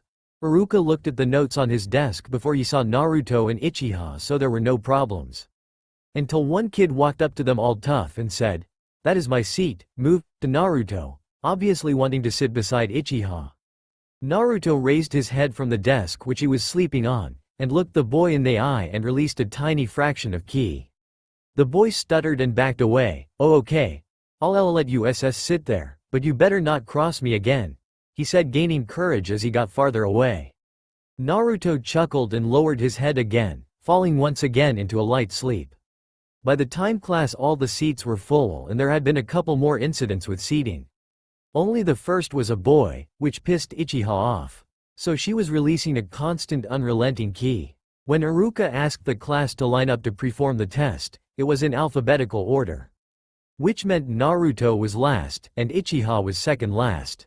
When Naruto went up, Iruka was surprised by how he performed without any mishaps. Naruto got 100 just like Uchiha had before him. "I'm proud of you, Naruto, you have really grown over these 3 years," said Iruka. "Thank you, Iruka-sensei," said Naruto, putting his arm around Uchiha. "Now Naruto, the Hokage wanted you to join the teams that are your age. They have already been together a year. So you will have to work extra hard to catch up. There has been 2 volunteers, one actually asked the Hokage if he could have you when you first graduated. The other just volunteered yesterday. The Hokage said you could choose. One is Kakashi, he is the one who asked for you, and Guy. So who do you want?" "Kakashi," Uchiha said all too quickly. They both looked at her. "He is in the bingo book, it shows he is very powerful." She recovered. Iruka gave her one last look, then said, "They will be in training ground 7 at 10 a.m. tomorrow. I'll tell Guy and Kakashi, have fun," he said to the 2 lovers as they walked out of the door. They were soon out of earshot of Iruka. "What is wrong with Guy? Or do you just like Kakashi?" Naruto asked. "Just trust me, you don't want Guy as a sensei," she said. At the Hokage's office, "Anbu, I want you to bring me Naruto Uzumaki, and be quick about it." He called to the Anbu squad positioned outside his office. A few minutes the Anbu showed up with Naruto. "What is it, Ogg-sama?" "Naruto," Sarutobi Sasuke said, "are you going to tell everyone who your father really is? Chances are it will get around anyway, but are you going to tell them?" "Ogg, could you tell them? They would believe you more than me," Naruto asked. "Okay. I'll call a town meeting while you are away on your first mission tomorrow," said the Hokage. Thank you Ogg-sama, he said walking out of the office. You're welcome, the Hokage whispered at the place where Naruto had a few moments ago. Naruto walked home to the Uchiha district. Once he was in the main house, he collapsed onto a couch near the door. Hello, Kit, I saw you proposed to the Uchiha Sheik. Good for you. Kyuubi said in as cheerful a voice she could manage. Thank you, Naruto said, noticed the distress in her voice but deciding it was better to let it drop. Naruto woke up the next morning realizing he had fallen asleep on the couch. He got up and stretched out the stiffness in his back. He was walking toward the kitchen when he ran into Uchiha. Oh, good you were awake. I was just about to wake you. I almost did it sooner but you looked so cute curled up on the couch. We have to leave for our first mission in an hour. You better get ready, she told him. He got ready, having some instant ramen for breakfast, and had a quick shower. He and Uchiha left their house half an hour later. Once they arrived at Training Ground 7, they both looked at their new teammates and almost started laughing hysterically at their new teammates. There sat Sasuke Uchiha and Sakura Haruno, of all the ironies. They were stuck with stuck-up emo boy and his frightened fangirl, the useless know-it-all. Naruto and Uchiha sat down and waited for their sensei, who according to Uchiha was always 3 hours late, in memory of his old friend Obito. A few hours later Kakashi shunshined into the clearing, and quickly got things started. Introduce yourself, tell your likes and dislikes and your dreams. I'll go first. Hitaki Kakashi likes and dislikes none of your business, dreams, never really thought about it. Next, I'm Haruno Sakura, likes, looks at Sasuke, giggles. Dislikes those two and Ino pig. Dreams, looks at Sasuke, giggles. Naruto and Uchiha rolled eyes, she hadn't even met Uchiha yet and she already disliked her? Kakashi sweat drops. Next, said Kakashi in a bored voice. Uchiha Sasuke likes not a lot, dislikes most stuff, dream to kill someone and revive my clan. Next, Kakashi repeated. Uchiha likes Naruto-kun, ramen and training. Dislikes stuck-up snobs and fangirls, both Sasuke and Sakura sniffed simultaneously. Dreams, to be the strongest member of the Seven Swordsmen. Uchiha? Kakashi asked. Yeah, his step-sister. Anyway, Namikaze Uzumaki Naruto. All jaws dropped except Uchiha who already knew. I knew he was you son, sensei, thought Kakashi. My likes are Uchiha-kun, ramen and training. Dislikes are people who judge others, and people who don't keep their promises. My dream is to become Hokage like my dad, said Naruto. Well, now that is over with, let's go to the Hokage's office to receive our mission, said Kakashi, who then shunshined toward the Hokage's tower. Uchiha and Naruto looked at each other for a second. They shunshined to the Hokage's tower, leaving Sasuke and Sakura to walk. Once they were all at the Hokage's office, the Hokage sent an Anbu to get the costumer. You are going to be going on a C-rank mission. You will be escorting a bridge builder back to the Wave Country and keep him safe until he finishes the bridge. His name is Tazuna, come on in. The Hokage yelled to the man standing outside the door. As Tazuna looked around, he looked at the ninja and his eyes bulged. What is this? They are all a bunch of super brats. Especially the tall one with the giant sword on his back. Hey, are you really a ninja? He said. You are one to talk, you are so drunk you can't even walk straight, old man, said Naruto. For a moment the room was filled with a very uncomfortable silence. Then suddenly both began to laugh, still the same as ever. Naruto, Tazuna said smiling. Wish I could say the same for you, you get older by the second. Look, your hair is all gray and you look so tired. Naruto said, noticing how much Tazuna had changed in the year since he had seen him. After the Hokage finished his interrupted briefing session, they were off. Once they were out of sight of the village, Naruto stopped the group. Okay, Tazuna, what gives? You hate to drink, the only reason you would ever drink is because you can't lie when you are sober. What is really going on? Asked Naruto. Tazuna sighed, you know me too well, Naruto. You know Gato? He owns the ports and that means he controls the imports and exports. Basically he now controls the land of the waves, we have become something like slaves. But once we finish the bridge his reign of terror will be over, and we will once again be free.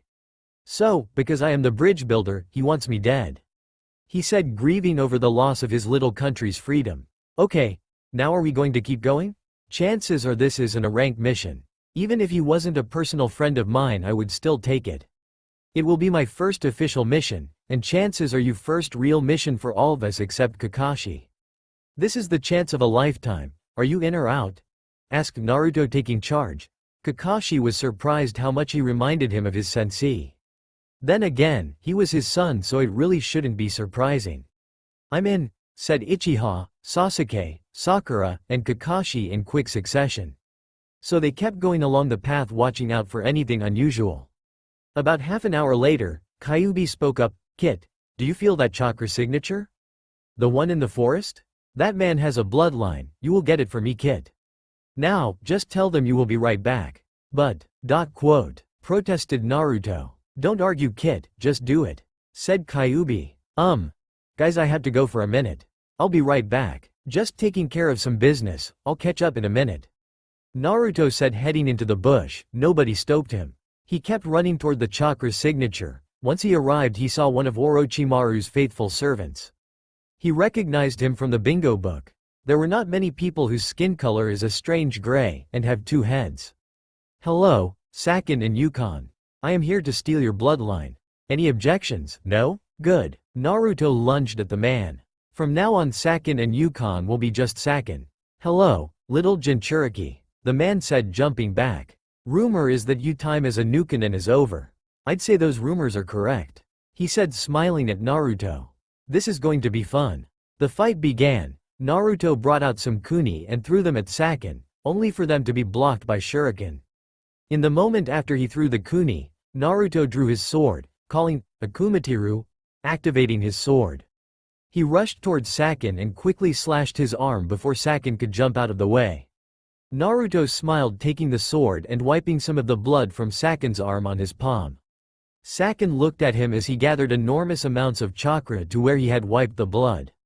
The blood slowly began to disappear. Sakin began to feel really weak, but was pleased to see that the Kyuubi's container was also panting. Whatever he was doing, it seemed to be taking a lot out of him as well. Let me explain what is going on, said Naruto. You see, my sword is what is making you feel weak. It collects chakra from everyone it touches. Also, the blood I got from you is now being possessed by my bloodline. Once it is done, I will have you bloodline, whatever it is. Soma no Ko, a confused Sakin offered. Thank you, Naruto said as Sakin fell to his knees. Now, I will give you a choice. I can either kill you, or I could let you live until another day. Although I would prefer for you to live, I don't like killing. Naruto finished. Like you could ever kill me? Sakin shouted, forcing himself to his feet, charging at Naruto, who quickly disappeared from the weak Sakin's vision. One day, Naruto sighed. I'd like to meet someone who actually wants to live, he said, mercifully stabbing Sakin in the heart, killing him instantly. After wiping the blood off his sword onto Sakin's shirt, he started walking back toward the path. So, he asked Kyuubi, what exactly did that bloodline do? I'll tell you once you have finished your mission. When we have time to practice it, Kyuubi answered. Once Naruto had caught up to the rest of his group, he saw Kakashi questioning the demon brothers. Apparently Sasuke had caught them because Sakura would not stop talking about it and was trying to rub it in his face. Once Kakashi got them to confirm the fact that they worked for Gato, and were after the bridge builder, they were on their way, leaving the demon brothers tied to the tree for the Anbu to find on their patrol. The trip ran smoothly as they headed to the dock where the boat was waiting for them, to take them to the land of waves. Once they were on the boat, Naruto asked Tazuna, when did Gato take over the land of waves? What exactly happened? Well, shortly after you left, a mob of bandits came into town saying that Gato had bought all of the ports and boats. They said he had shut down all but his own. So now they controlled the town, and there was nothing we could do about it. We had no choice but to listen to them. They killed anyone who got in their way, including my stepson Kaiza, Tazuna said with a sad look in his eye. So now we are building a bridge so we can liberate our village. Naruto realized that he had been the only thing keeping Gato from doing this sooner. For a moment, he regretted leaving, but then thought about it. If he hadn't left, he would not have spent that year with his now beautiful fiancée. Also, if Gato hadn't have enslaved the land of waves, it would have been some other poor set of islands and he would not have been able to help that country. Despite this, it did not make Naruto feel any better. He felt responsible for the wave country's bondage. Naruto decided he would do anything to free the land of waves from the dictatorship of the evil businessman, Gato. Once they had landed, they once again started walking, but this time it was toward Tizuna's house. They were halfway there when Naruto heard something in the bushes. He jumped ahead of the group, throwing a kuni into the bushes. Guessing the person in question would have used a replacement jutsu, he threw another kuni into the bushes where he heard another sound. Hearing nothing, Naruto looked around suspiciously. Sakura was the first to speak up. "Naruto, you are so obvious it is embarrassing," she shouted. He shot her a dirty look, which made her flinch, remember the little incident that had occurred in Konoha 3 years ago. Naruto waded through the bush, pointing to a bunny who was pinned to the tree by a collar. "See, there was someone here." Kakashi looked at the bunny seriously, and Sasuke and Sakura looked at Naruto like he was an idiot. Uchiha just smiled. "What aren't you talking about, dope? It's just a rabbit," Sasuke said, not passing up an opportunity to make a fool out of Naruto. "Actually," Kakashi corrected, "this is a snow hare, but its fur is white. This time of year its fur should be brown to camouflage with the ground. Its fur is only white in winter, or when they have been raised indoors. For something like a replacement jutsu," he said, pointing to the girly little collar around the rabbit's neck to prove his point. It said, "Mr. Nibbles, if found please contact Haku or be prepared to be defeated by Zabuza," in neat little cursive writing. The group's sweat dropped. Naruto, Uchiha and Kakashi started laughing, and Sasuke was desperately trying to conceal his loud snorty laugh and uphold his reputation. Sakura was just standing there trying to figure out what was so funny. Kakashi was the one who recovered first, so he decided to explain. "Zabuza, the demon of the mist, is one of the 7 legendary swordsmen, which is one of the most feared organization in the ninja nations. One that I believe Naruto and Uchiha have become members of," Kakashi said, looking at Uchiha and Naruto. They both nodded. Sakura paused for a moment thinking, and then she started laughing. Uchiha and Naruto looked at each other, both thinking the same thing. He who laughs last thinks the slowest. It must not be that great if Uchiha and Naruto got in, and I was not even asked to join, Sasuke said, thinking he was being funny. The weird thing is that Sakura laughed, then sighed and went back to her fangirl fantasies. The kind that would make anyone shudder. Kakashi, however, knew that there was more to the two than met the eye. He looked at the Uchiha prodigy and sighed. The boy was a fool, and the fangirl was useless. It's too bad you cannot teach common sense, he thought, looking at the emo boy and fangirl. He looked over at Naruto and Uchiha. To his surprise, Naruto was talking to Uchiha in complex Anbu captain hand signs. Seeing the resignation in Kakashi's eye, Naruto signed, "Be right back." To which Kakashi answered, "Okay." As Naruto and Uchiha jumped farther into the forest, Kakashi and the 2 genin walked back onto the path. They didn't walk even 10 feet before Kakashi yelled, "Duck!" as a giant sword flew by where their heads were just moments before. As it hit the tree behind them, they all looked toward where the sword was thrown from, only to hear a loud crash and even louder cursing. They turned around to see Naruto laughing holding Zabuza's sword, and Uchiha holding the rabbit laughing along with Naruto. Zabuza, who had gotten up from the ground, was rubbing his behind, mumbling about "little demons" in between loud cursing. Having successfully ruined Zabuza's dramatic entry, Naruto handed Zabuza his sword. "So let me guess, you came here to kill the bridge builder?" Naruto said. "Yep," said Zabuza, "but plans change," Zabuza explained. "I heard Gato was planning to kill me after I was finished killing the bridge builder," he said, pointing to Tizuna, who was jumping up and down saying things about the bridge builder having a name. "So I decided to get back at that bastard. What better way to piss him off than to protect the man he is trying to kill?" Zabuza continued. "So how have you been?" Naruto said, striking up a casual conversation with the infamous Nukanen. Zabuza signaled Haku out of the bushes. Naruto and Zabuza continuing to walking down the path with Haku trailing Zabuza like a lost puppy. Everyone watched them, then Kakashi shrugged and everyone continued on like nothing had happened, even though they were a little bit more alert. Once they reached Tizuna's house, they had all calmed down. There was something about Naruto's ability to make friends that made it easier to talk to the once feared Zabuza. They also made fast friends with Tsunami.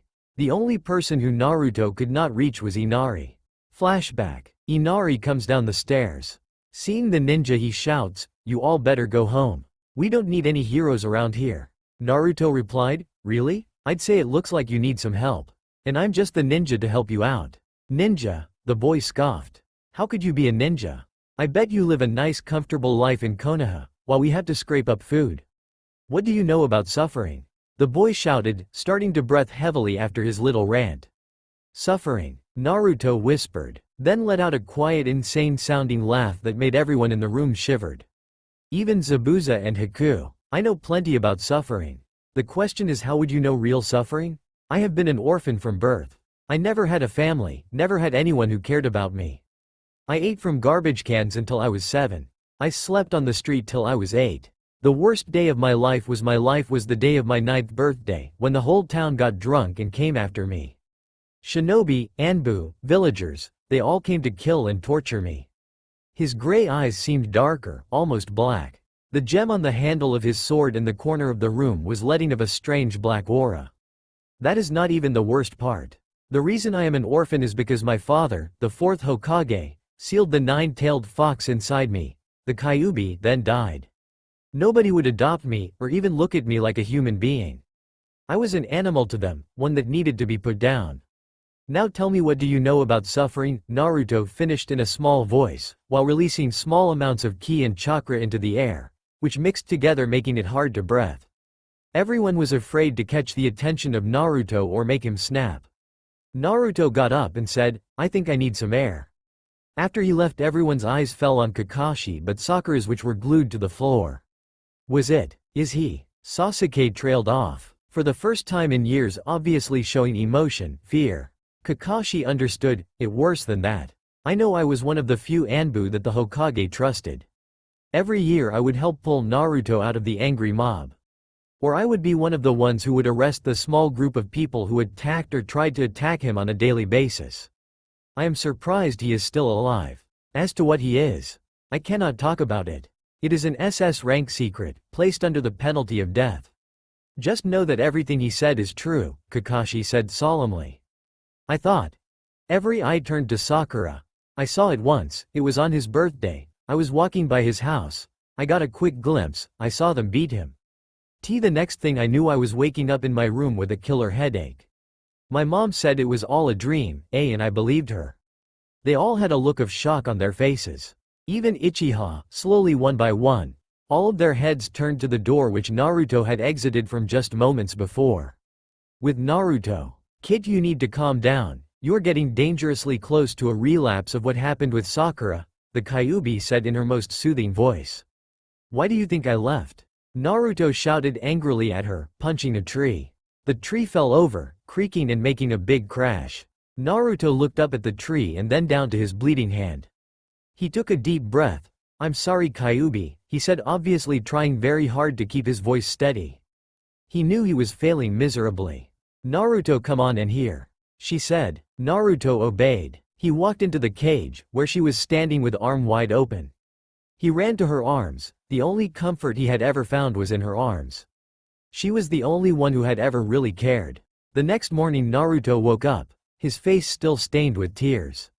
He got up and started walking toward the house. His hand had healed while he was asleep. "Well Kit, good news, you have finished processing the bloodline. You can now use Soma no Ko," Kyuubi said. "That is good," Naruto said half-heartedly as he tried to grasp the mask of serenity that he had lost last night. Inside, Kyuubi cried, partly because of the state her Naruto was in, and partly because she had realized that Naruto considered her like a mother. It seemed like she would never have the kind of relationship she wanted with Naruto. He would always think of her as a mother. Never a lover. That would always be Uchiha. The rest of the week seemed to go by painlessly, and Naruto had no more troubles with Inari. Kakashi had also tried to teach them how to tree climb. Flashback. The 4 genin and Kakashi were in a clearing surrounded by the forest by Tezuna's house.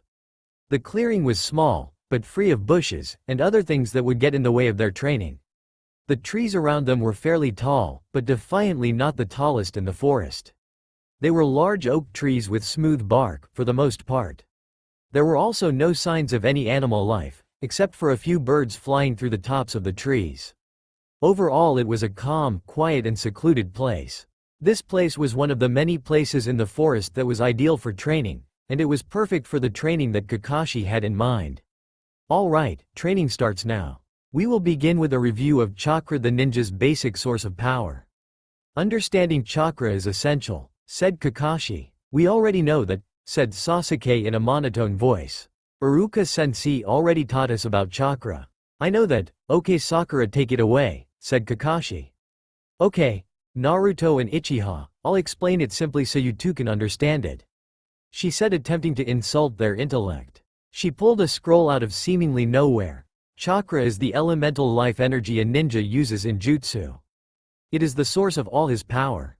Now this energy has two forms: physical energy, which exists in all cells in the entire body working together, and spiritual energy, the primal source of power, which is intensified through training and experience. As you see, these two types of chakra must be drawn out and brought together in order to pre-form jutsu. Notice interplay between physical and spiritual power. That is the key. Finally, hand signs focus and release the chakra, said Sakura. Right on all points. Iruka-sensei really did have some excellent students, Kakashi said as Sakura beamed proudly. What is the point? It doesn't really matter as long as we can preform the jutsu. We can already use chakra, said Sasuke. Naruto sniffed at him. He was such an baka. No, you are wrong. You haven't mastered this yet, you have not even scratched the surface.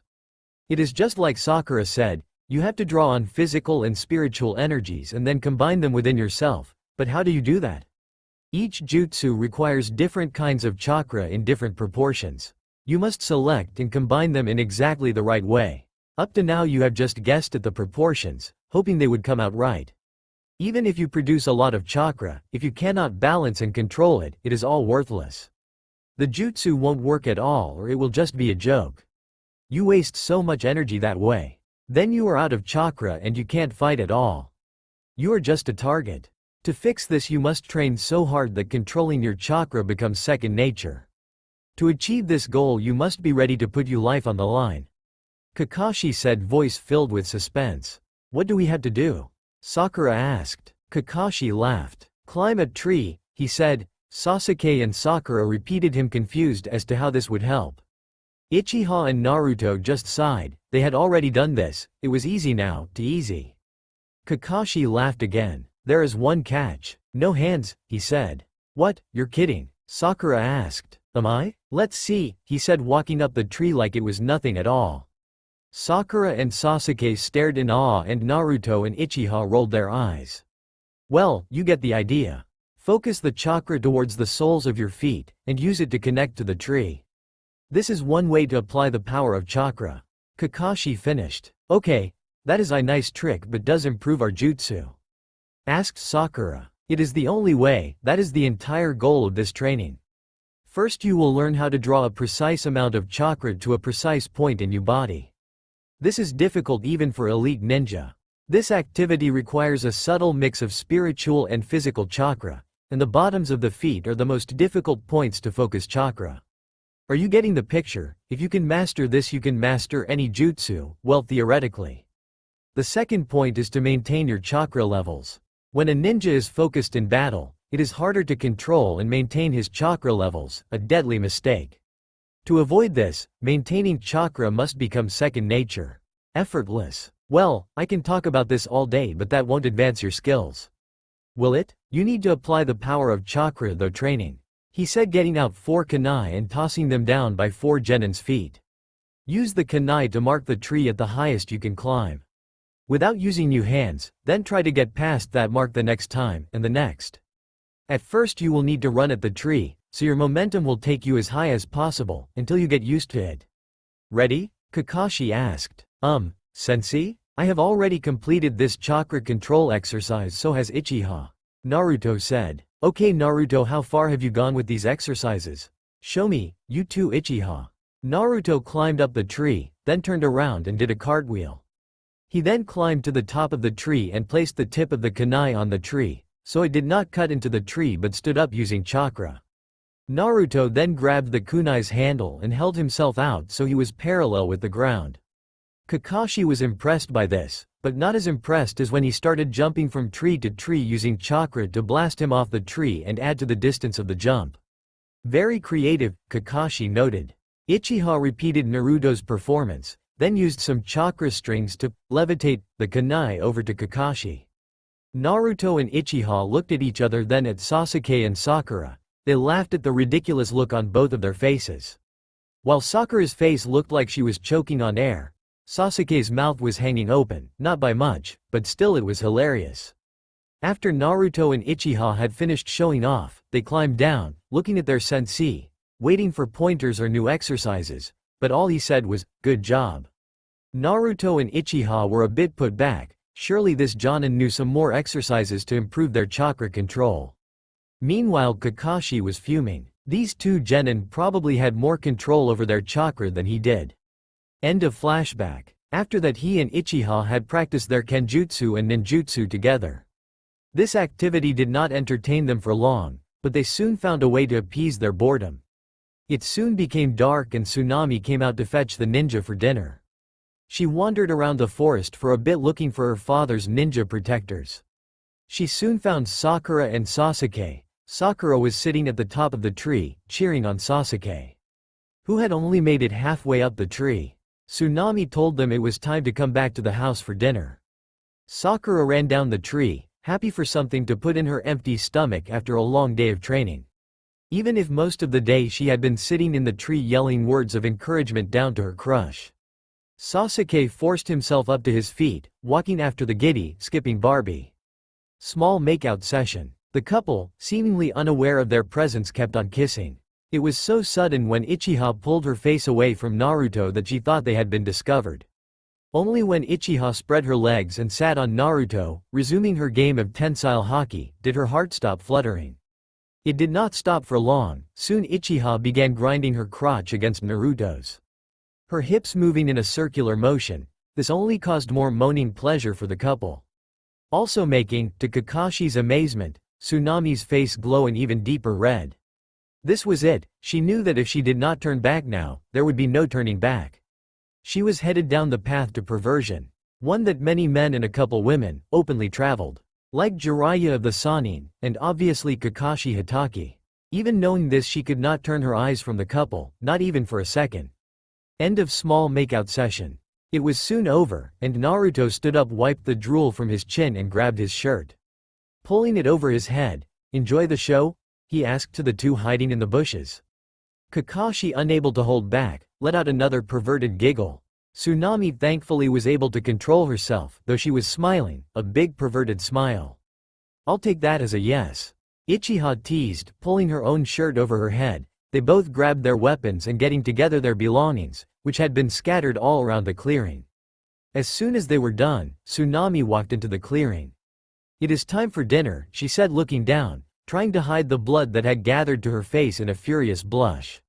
Naruto laughed and started walking towards the house, happy to have something to eat, but sad that their makeout session was done. By the time they had made it back to the house, their food was cold, and the only proof that the others had been and gone were the dirty dishes on the table, waiting for someone to pick them up. That someone was Tsunami. After they had eaten their cold meal, Tsunami quickly cleaned up the kitchen. As she did, she thought about what she had seen in the meadow earlier. Kakashi snuck up behind her and whispered in her ear. Good, wasn't it? She was suddenly shocked back to the present. The scare was enough for her to drop the plate she was drying onto the floor, where it shattered into a million pieces. Here, he said, handing her a small package about the size of a shoebox. She lifted the lid to find a box filled with colorful books. I always keep some spares, he said, then shunshined away. And so another pervert was born.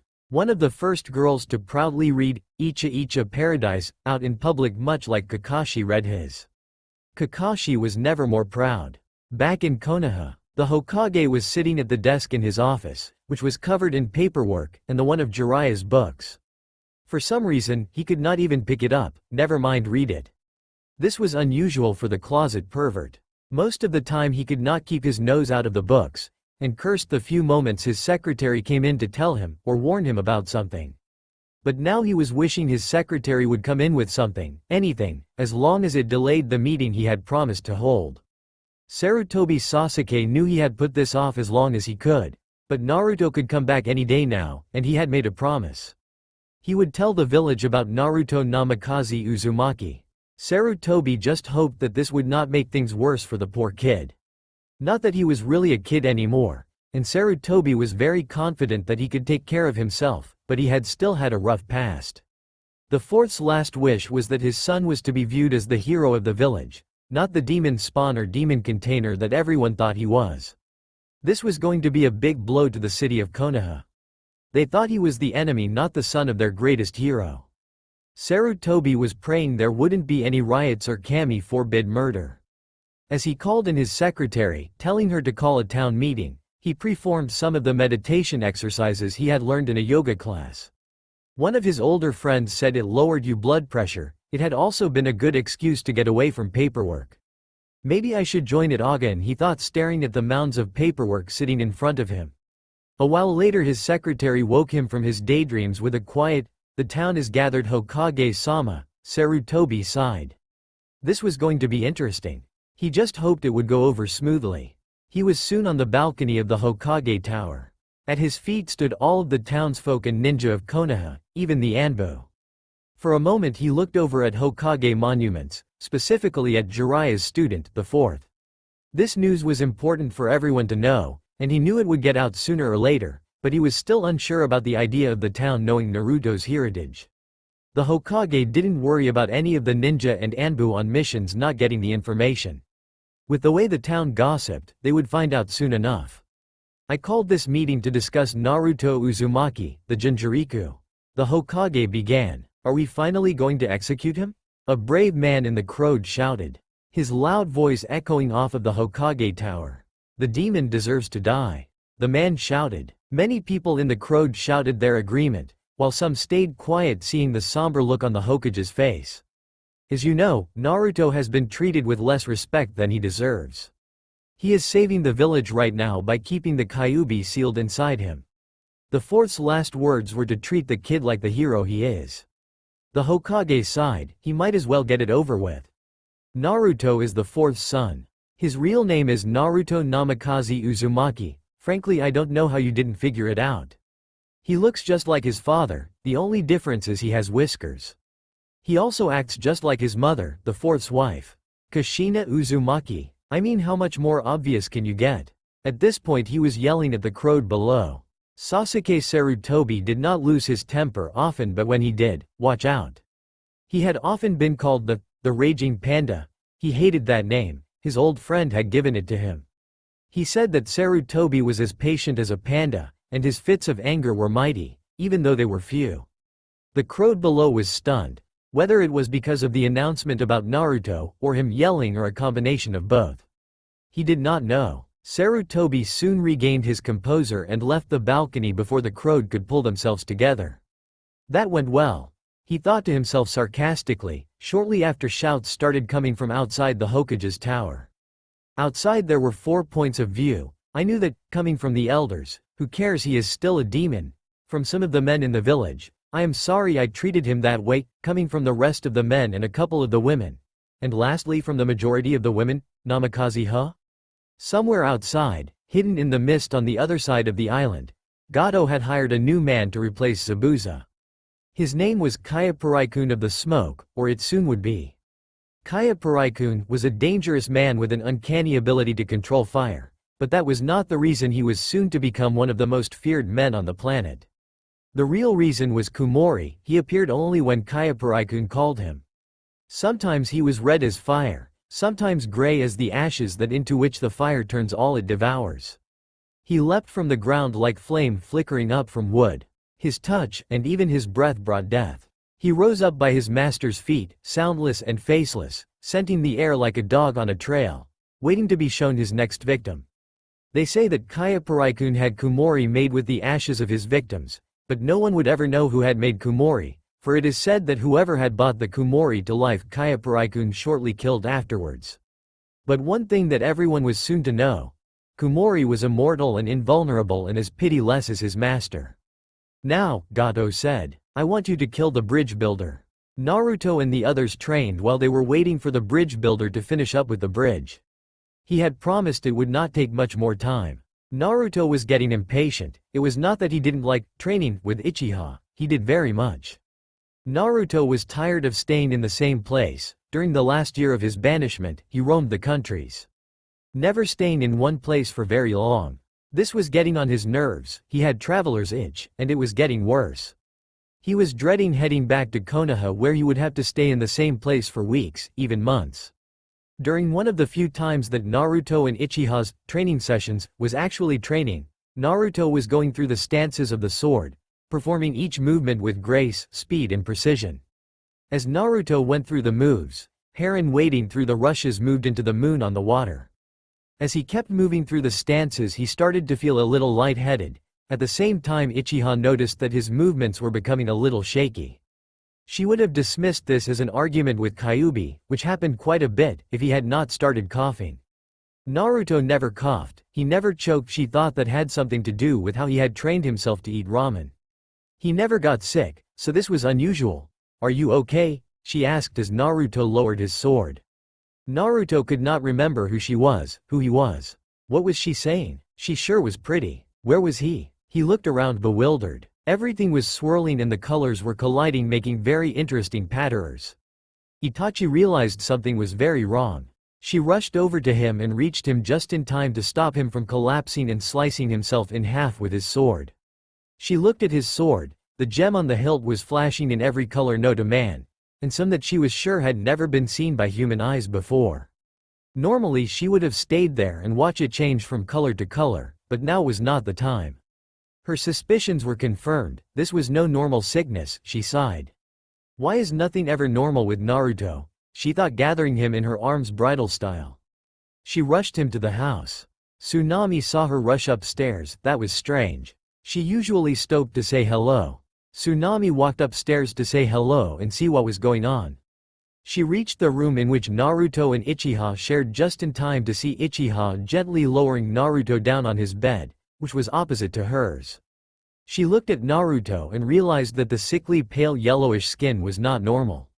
She yelled out for someone to get some towels and water heaters. Haku was soon in the room with an armful of each. Everyone was gathered in the small room that had been given to Naruto and Uchiha. The room was an off-white color. The floor was beautiful. The wood had been cut perfectly so the grain decorated the floor underneath the shine. The two beds were also made of this beautiful wood. They had white sheets and a brown comforter. The windows were located so light shone down on the pillow of Uchiha's bed and on Naruto's deathly pale face. However, nobody was even conscious of the small yet beautiful room. They were all focused on the young ninja with the fiery red, orange and yellow hair. Naruto was laying down sleeping, surrounded by bloody cloths.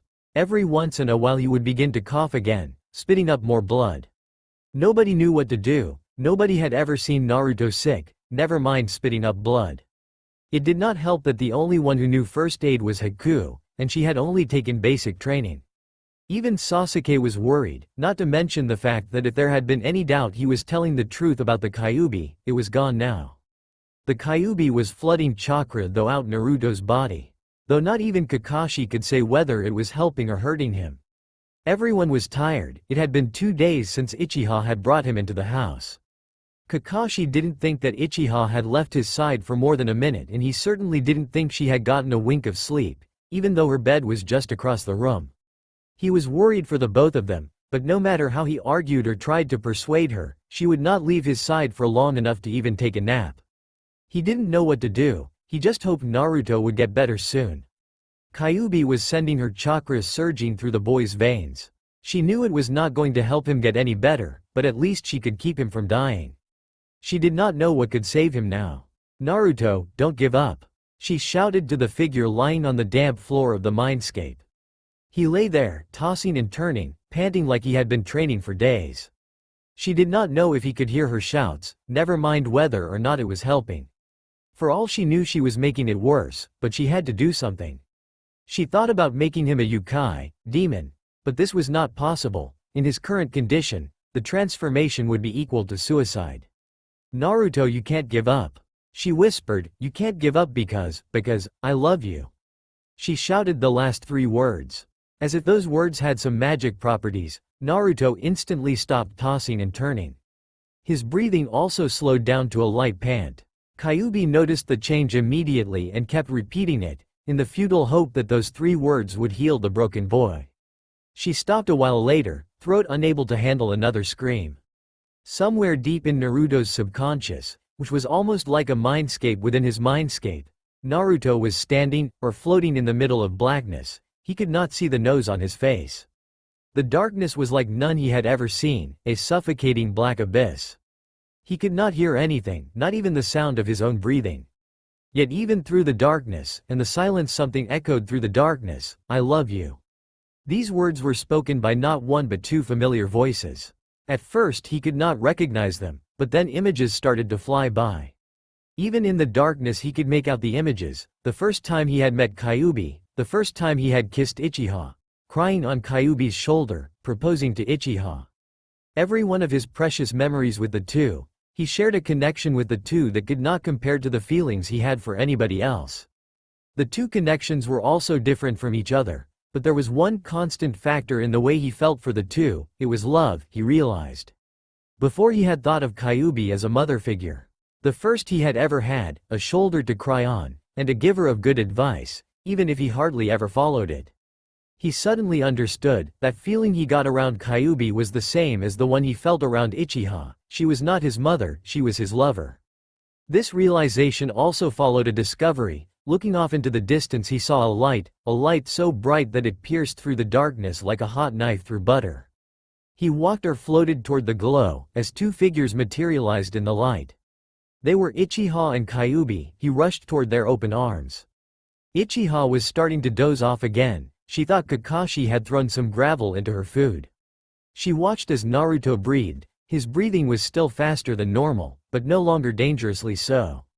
Folding her arms she rested her head on his chest. She soon fell asleep lying on his chest. She was abruptly awoken by Naruto gasped, bolting up into an upright sitting position, throwing her head down into his lap, uncomfortably close to his crotch. She quickly lifted her head, turning away to hide her blush. It took her a while to get her emotions under control, but once she turned her head back towards him, and realized that Naruto now looked perfectly healthy. As if he had not been in a coma for over 3 days, in fact he looked like he had just been having a small nap. Uchiha looked him over to make sure he was as healthy as he first appeared, then she punched him hard. Naruto let out a little yelp, which brought the gathering of people, coming to see if Naruto's condition had once again turned for the worst. Once they entered the room, Haku and Zabuza's sweat dropped, seeing Naruto sitting there rubbing his arm like a child would hold an injury he received while going through normal training exercises, or in this case getting punched by a girl. Normally this would be a normal sight, especially with these 2, but this was immediately after coming out of a coma. That and Uchiha was shouting at him, saying something to the effect of, "If you ever do that to me again, I will castrate you." Shortly after they arrived, Kakashi and the 2 genin entered. Kakashi lightly started chuckling. As the others arrived there were mixed reactions to Naruto's sudden recovery. Anger and frustration were commonly mixed with relief and joy. In total Naruto had been out for 4 days. "Okay, spill it. Why were you like that? You never get sick," Itachi ordered. She was curious as to why he had been sick. She was also secretly wondering if it had anything to do with her. Naruto phased out for a second, obviously talking to Kyuubi, then replied, "When I took Kimimaro's bloodline, it seems that the disease he had was also transferred to me. It seems that the disease Kimimaro had was fatal, but luckily the Kyuubi's chakra saved me. Apparently our chakras worked together to search and destroy the virus." She also said, "That chances are we killed of the virus, that our chakra didn't stop with me, but wiped it off the face of the earth. Not that really changes anything." He finished. A day later Naruto was on his feet, training as if nothing had happened. In fact he looked healthier than normal. The only evidence that he had been sick was a couple red-stained rags.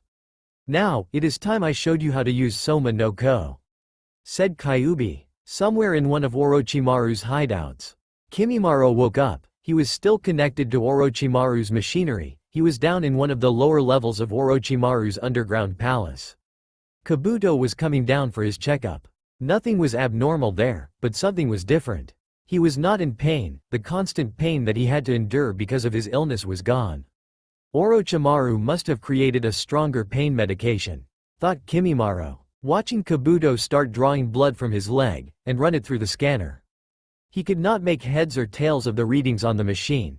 All he knew is that the readings looked different from the way they did normally, and Kabuto looked shocked. "Tell me the truth," Kimimaro asked, "how much longer do I have to serve Orochimaru-sama?" Kabuto turned around and stared at Kimimaro like he had grown a horn. Well, actually that was normal. So it was more like his skin had changed color, to something like jumpsuit orange. After a minute Kabuto drew a second sample, ignoring Kimimaro's pleas to tell him how much longer he had. The second result seemed to have the same result as the first. Kabuto quickly rushed out of the room. A few minutes later but it was not Kabuto that caught his attention. There Orochimaru stood looking at Kimimaro like a child would look at an unexpected birthday present. Ignoring the way Orochimaru stared at him, he thought Orochimaru was here to pay his last respects. To say goodbye to a loyal servant. "I am sorry, I could not serve you more, Orochimaru-sama." The smile disappeared from Orochimaru's face. "Kabuto," he turned around to the four-eyed man. "Did you even think to tell the man the good news?" he said in a dangerous tone. Kabuto cleared his throat. "No, Orochimaru-sama," he said, pushing up his glasses. "Kimimaro, you have had a miraculous recovery. The disease has disappeared from your body entirely. It is as if the disease itself never existed." He smiled one of his nerdy little smiles. "Does that mean I can be Orochimaru's next body?" Kimimaro asked, hopefully looking at Orochimaru. Kabuto nodded and Orochimaru's pedophile-ish smile once again returned. "What exactly does this new bloodline do?" asked Naruto, phasing into his dreamscape. Once he was inside he made a chair, and sat down for another seemingly long explanation. For a moment he looked around. The dark, damp sewer seemed somehow homier than the last time he had been there, almost more pleasant. There was still big dark tunnels heading in many different directions, the floor was still covered in a layer of water, and the cage was as ominous as ever, but still, it seemed a brighter place for some reason. Kyuubi was also sitting, on a slightly bigger chair, one that was almost a couch. She was still in her human form and in a very stunning red kimono that matched her hair and her eyes. She looked beautiful. He sat there admiring her as she settling into lecture mode, until her voice brought him out of his daydream. "Before I teach you how to use Soma no Ko, I should tell you what it does." She smirked. Soma no Ko was first invented sometime during the Demon Wars, when the tailed beasts fought for power. For the most part then, we ignored humans. They seemed little pests that would die out in a few thousand years. The tailed beasts never saw the humans as a threat. But one day, our assumption came back to haunt us. Sometime after humans discovered chakra, jutsus were created to protect themselves. Eventually they made some that could even hurt us. Never any serious damage though, small cuts and burns, like the kind you could get cooking in your kitchen. Anyway, eventually some genius found a way to seal us inside themselves. They experimented with these jutsu and soon found that the tailed beasts could only be sealed inside children under the age of 3 weeks old. It was assumed that once we were sealed inside a child we would either possess it or remain trapped forever. However, the tailed beasts soon found that if they gave their containers bloodlines, they could break the rules. They all started to give their containers Soma no Ko. It gave the tailed beast the ability to break off from their container, if only for a little while. Eventually the tailed beasts stopped giving their containers this bloodline because it really did them no good, and started giving their containers more powerful bloodlines. So basically what it does is let me come out for a while. As we practice with this bloodline I will be able to come out faster and for longer amounts of time. Now it would probably take me a couple minutes to get out, and I would only survive for another couple of minutes. Not enough time to actually do anything. So let's get started. All you have to do right now is not resist. It might help if you meditated. Kyuubi finished. Naruto nodded. He phased out of his mindscape. He was in a clearing that was very similar to the one Sasuke and Sakura used to tree climb. This one however was bigger, and the trees were much taller. He was in a much older part of the forest. There was a little light shining down through the branches of the trees, making the clearing bright and warm. Also the field was covered in little flowers, most of them were forget-me-nots.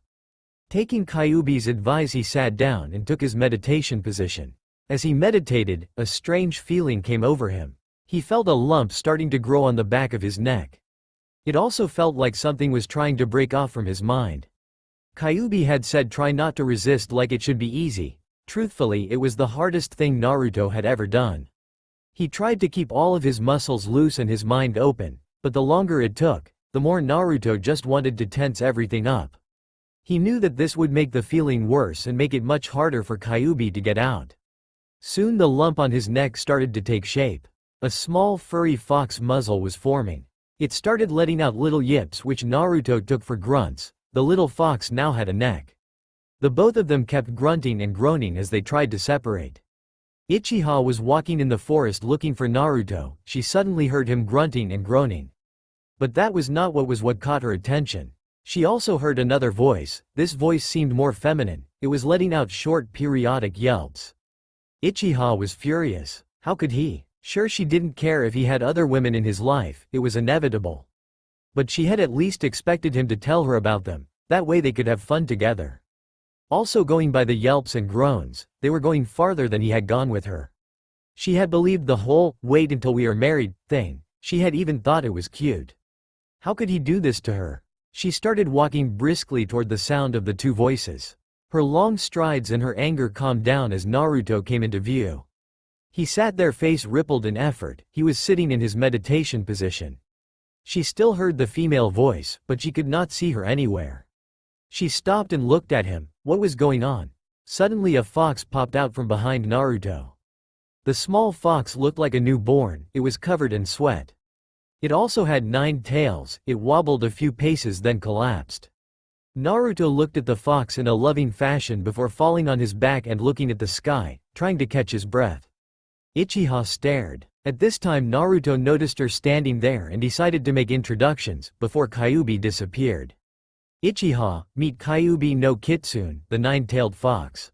Uchiha stood there in shock. This was nothing like what she had expected. Quite the opposite really. The last thing she expected to do today was meet the Kyuubi who attacked Konoha so many years ago. Hello, Uchiha managed to get out. Kyuubi's tails twitched in what she assumed to be an attempt at a wave.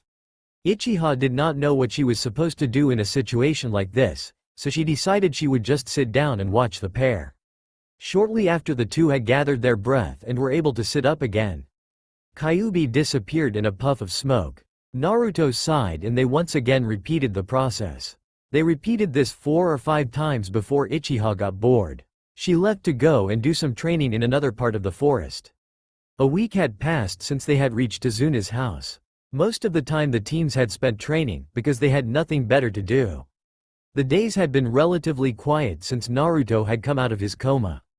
Everything was quiet, but on the 7th day, a cool wind blew from the east. With this wind came an overall sense of unease and signs of a storm. Today it was Sasuke's turn to guard the bridge builder. Sometime around noon, a bunch of mercenaries arrived at the Kitsune household, looking for hostages. At the time the only ones in the house were Naruto, Inari and Tsunami. Inari was playing upstairs in his room. Tsunami was making lunch and Naruto was still sleeping after his long tiring day of practicing his new bloodline. He soon woke up to a scream and a chakra flare. Rushing to the top of the stairs, he looked down. He saw 5 mercenaries dressed in black. The way they were dressed you would think they were trying to imitate crows. He took a good look at the men. It was obvious by their movements that they were used to strong-arming people with numbers and size, not talent. He pinpointed the leader immediately. He was a tall, bulky man. He was very muscular, but did not look very intelligent. He was very confident. He had not even thought that there might be some danger in the house, like a ninja of the 7 swordsmen. He shined back to his room and grabbed a kumitiru, his sword and Uchiha's sword. He headed downstairs. Don't move, or we will kill her. Came a shout from one of the mercenaries, his knife to Tsunami's throat. Naruto just kept walking. Suddenly he disappeared from their vision. The man who had been threatening Tsunami fell on the floor. Followed by the other 4, the leader the last to go. Naruto reappeared in Tsunami's vision. He waved, then once again disappeared and the bodies with him. Naruto threw the bodies over the side of the bridge, and let out a flare of the Kyuubi's chakra. He then looked over at Sasuke, who was staring at him. It is not every day you watch someone throw bodies into the ocean so calmly. Naruto sat down on the side of the bridge. He waited for the rest of the team to show up. He did not have to wait long. Naruto was surprised when Kakashi was the first person to arrive, but he was not so surprised that he was soon followed by Uchiha, then Sasuke, and least surprising of all, Sakura was last. Once they were all there, Naruto went over the attack on Tsunami. I think we had better keep an eye out. If Gato sent mercenaries, then he knows that Zabuza is on our side or thinks he is dead. Either way, he will be sending more mercenaries and or more powerful ninja. I suggest we have someone stand guard over the house and Tazuna in case someone tries to grab some hostages. Naruto said. Kakashi and Uchiha nodded in agreement, while Sasuke let out a "HN." Seeing this, Sakura stuck up her nose, but neither of them disagreed. It was decided that Sakura would have the first watch of the house and Sasuke would remain guarding Tazuna at the bridge. So Naruto and Uchiha headed off to do some light training, so if there was an attack they would be ready. Sasuke was watching the bridge. This was a boring job.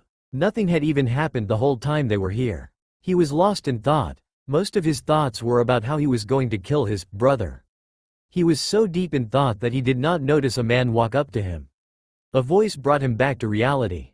"Excuse me," said the man, "who is the bridge builder?" The man had smooth features, almost childlike. His smile was soothing and reassuring. His blue eyes were cool as ice, they were like cold hard stones, hard and merciless. The man was tall, he was wearing a white long-sleeve shirt and white jeans. The jeans were a loose fit made for comfort. Overall, the only thing odd about the man was his eyes and that he wore all white.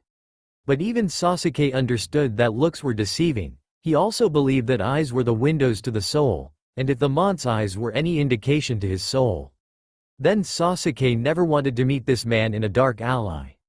"I am sorry," Sasuke said in his emo tone, "that is classified information." "That is too bad, I'd hoped you would have told me of your own free will."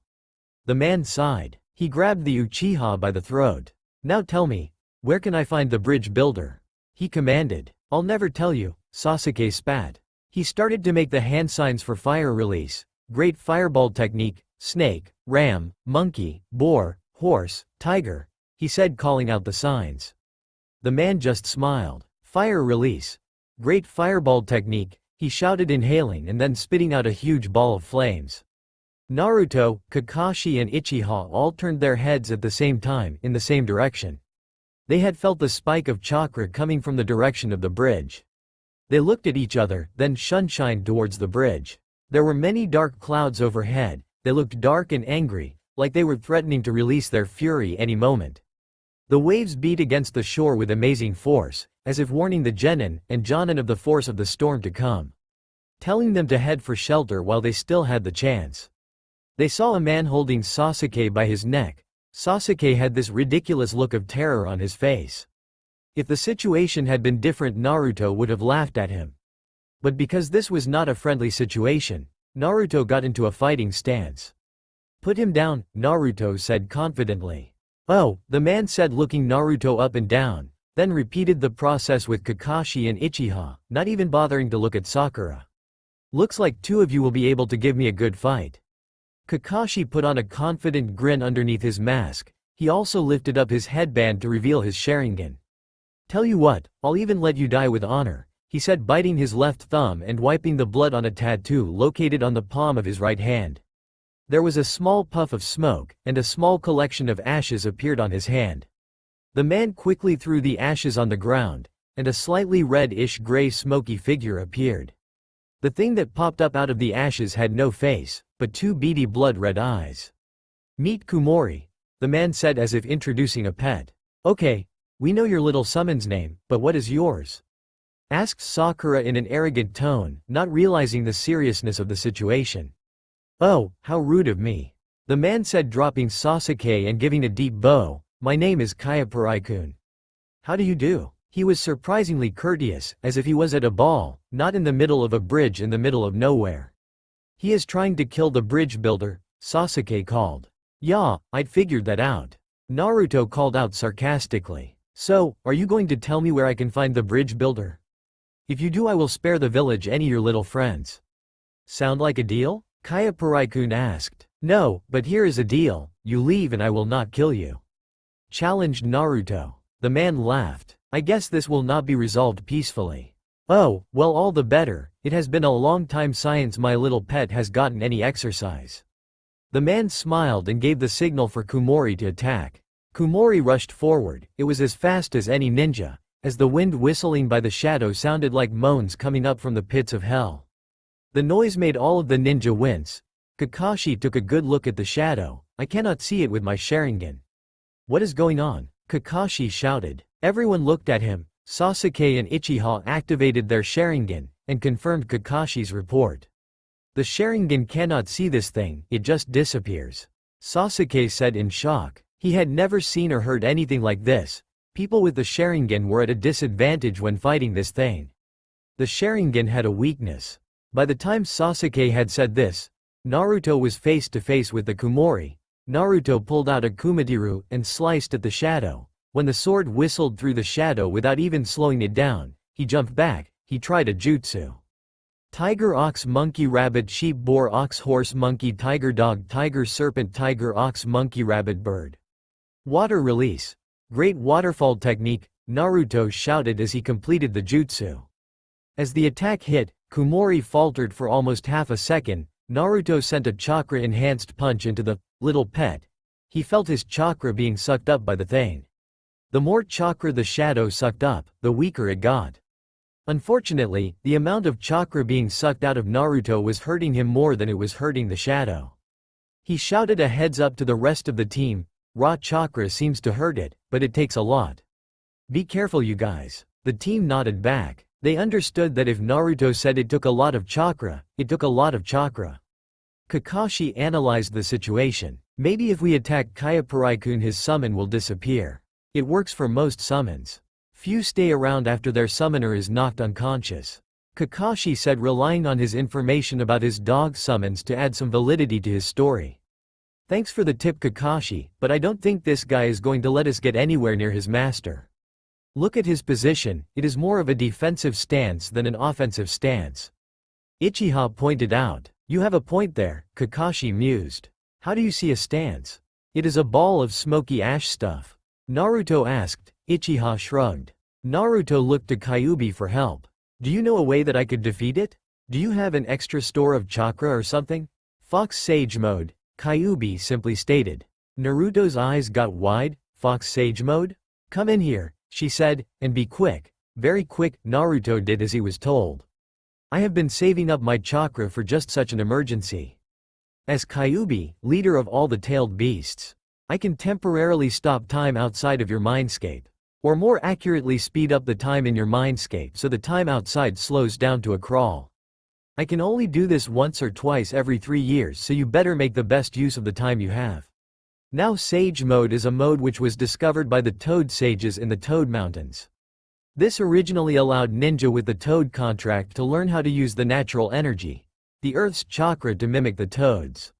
So as you have probably guessed, the Fox Sage Mode will allow you to use the natural energy around you to mimic the fox. You could say it would give you a cloak of chakra. It will take the form of a fox. You will have complete control over this chakra and you will be in complete control of yourself. Just so you know, this training will not age you physically or mentally, it will just allow you to use this one jutsu. We should begin right away. I will release chakra that will copy natural energy. Kyuubi said, letting out small bursts of chakra. Naruto made about 200 kage bushins. Now, sit perfectly still. Meditate, imagine an invisible force circling all around us. You feel it flowing though you. Kyuubi said in a hypnotic tone. Naruto was soon drawn into a deep slumber. He was conscious but just barely. Kyuubi's voice had completely hypnotized him. Naruto did not know how much time had passed.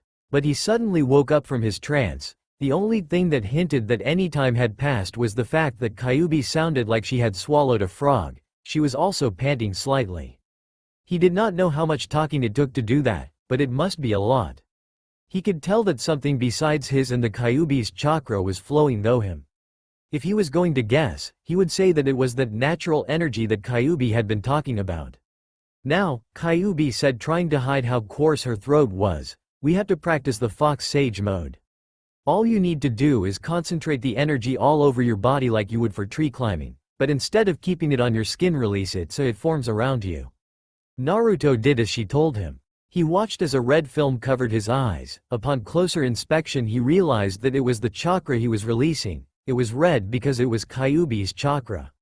For a moment he considered what color it would be if he used natural energy. He supposed it would be green. There, you can use natural energy. Kyuubi sounded exhausted. That easy? He asked. Kyuubi nodded and sat down leaning against the sides of the cage. She could hold her lids open no longer.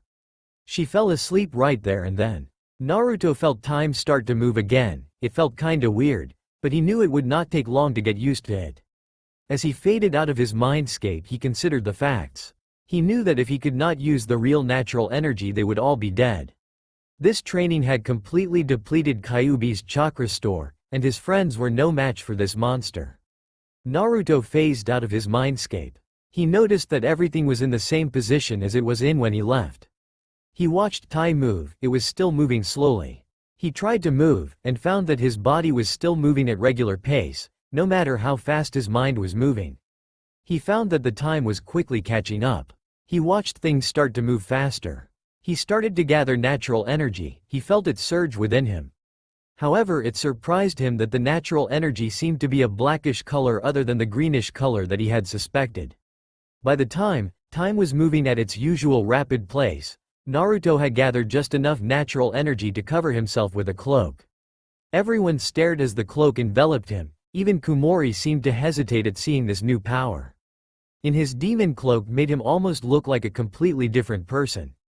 He looked darker and more of a wild evil than he normally did. The cloak seemed to draw even more attention to his eyes, making them seem darker and more terrifying than usual. Naruto started to feel numb, inside and out, much like when Uchiha had challenged him to a drinking contest. He didn't remember much after that, but he did know he woke up and he was at the top of a tree. Butt naked. Luckily Uchiha was fully clothed, still in the hotel room. He looked around, seeing everything more clearly than he ever had before, smelling smells that were completely new to him. Despite all the new feelings surrounding him, he managed to focus on his goal. Naruto looked at the shadow, and lunged. As he rushed forward to meet this new enemy only one thing was running through his mind. I hope I have enough power to beat this monster. As Naruto rushed toward the gray shadow, even the seemingly emotionless blob of matter seemed to sense that something was very wrong.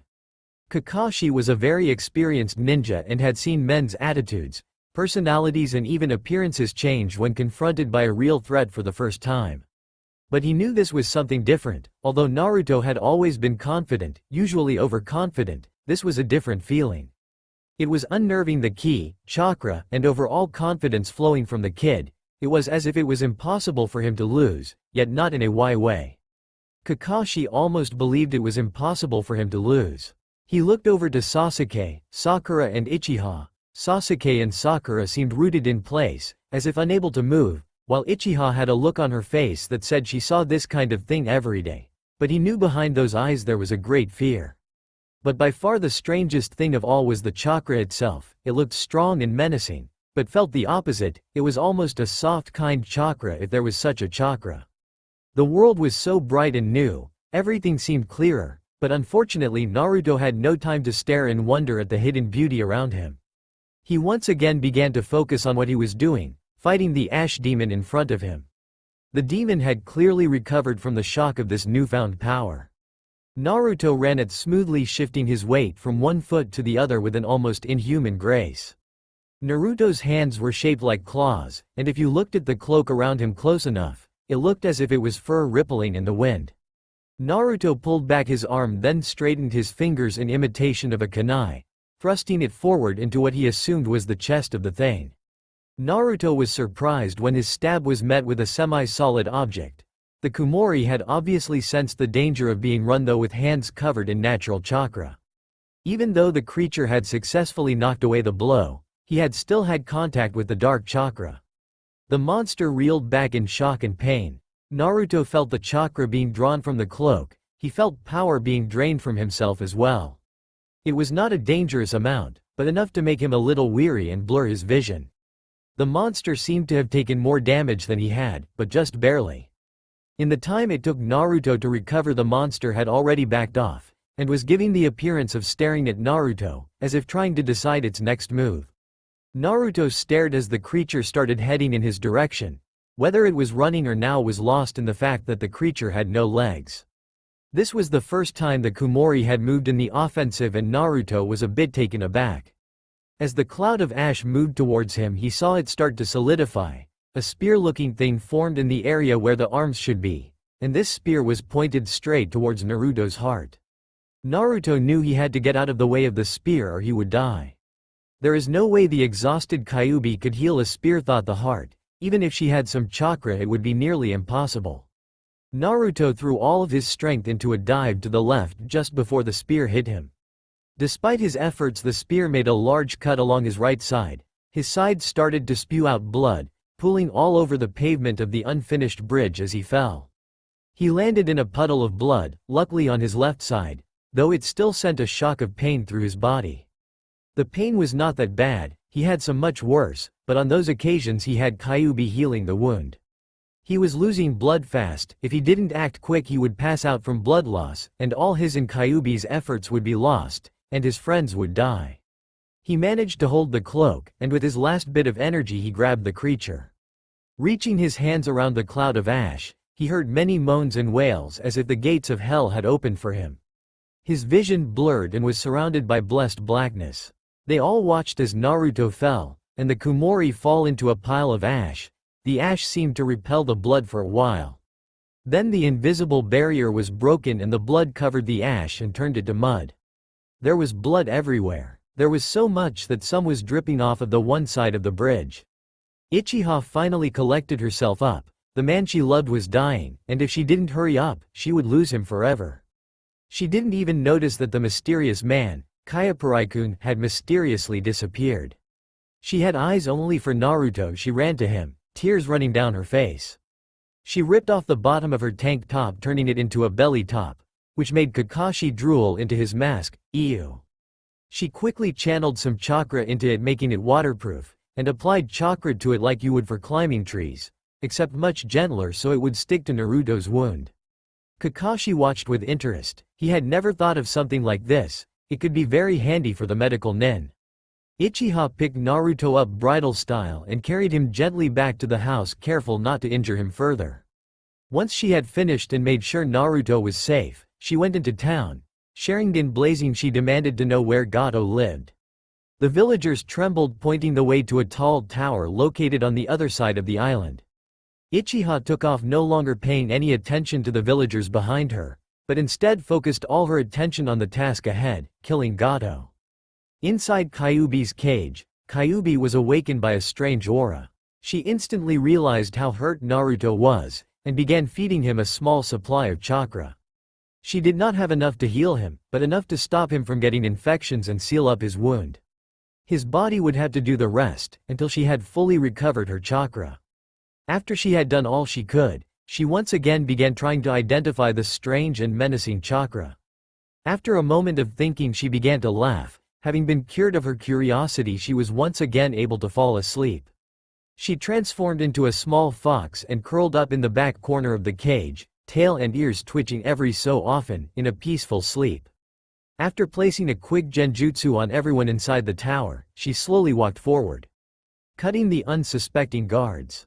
She thoroughly enjoying causing pain for all those unfortunate enough to work for Gato. There were no innocent in her eyes, they were all guilty because they worked for him.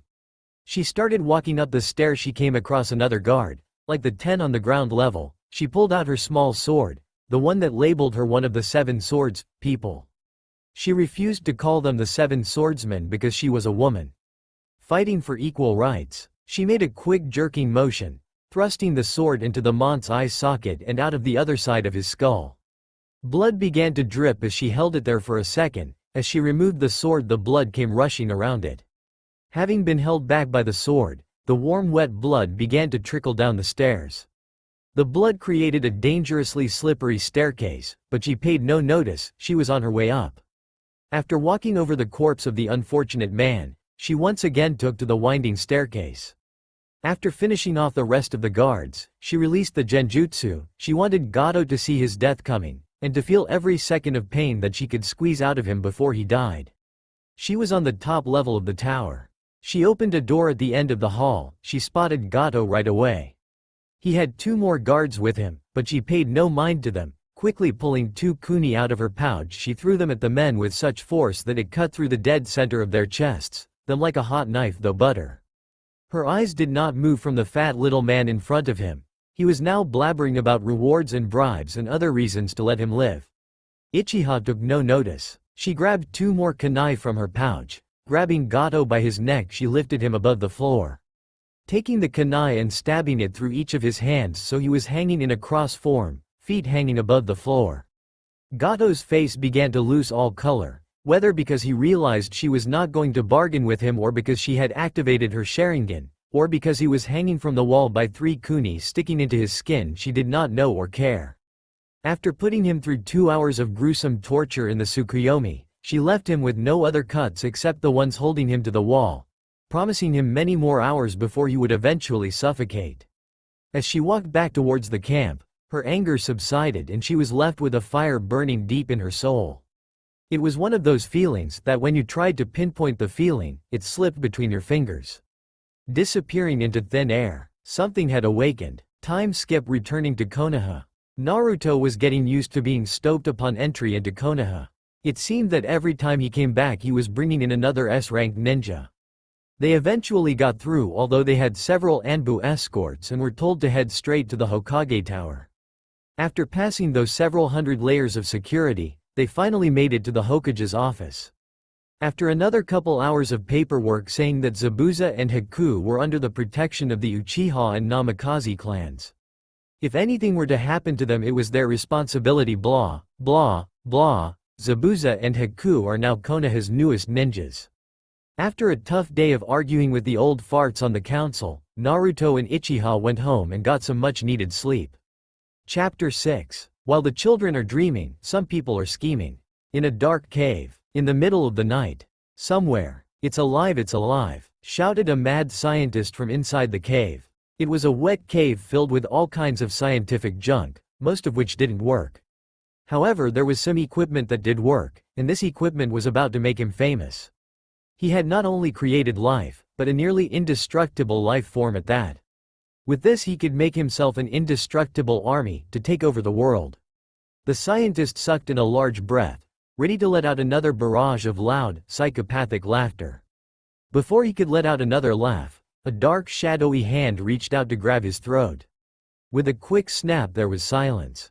The only sounds that could be heard was the sounds of a distant thunderstorm and the sound of heavy boots hitting the floor, as 2 shadowy figures emerged from the darkness of the cave.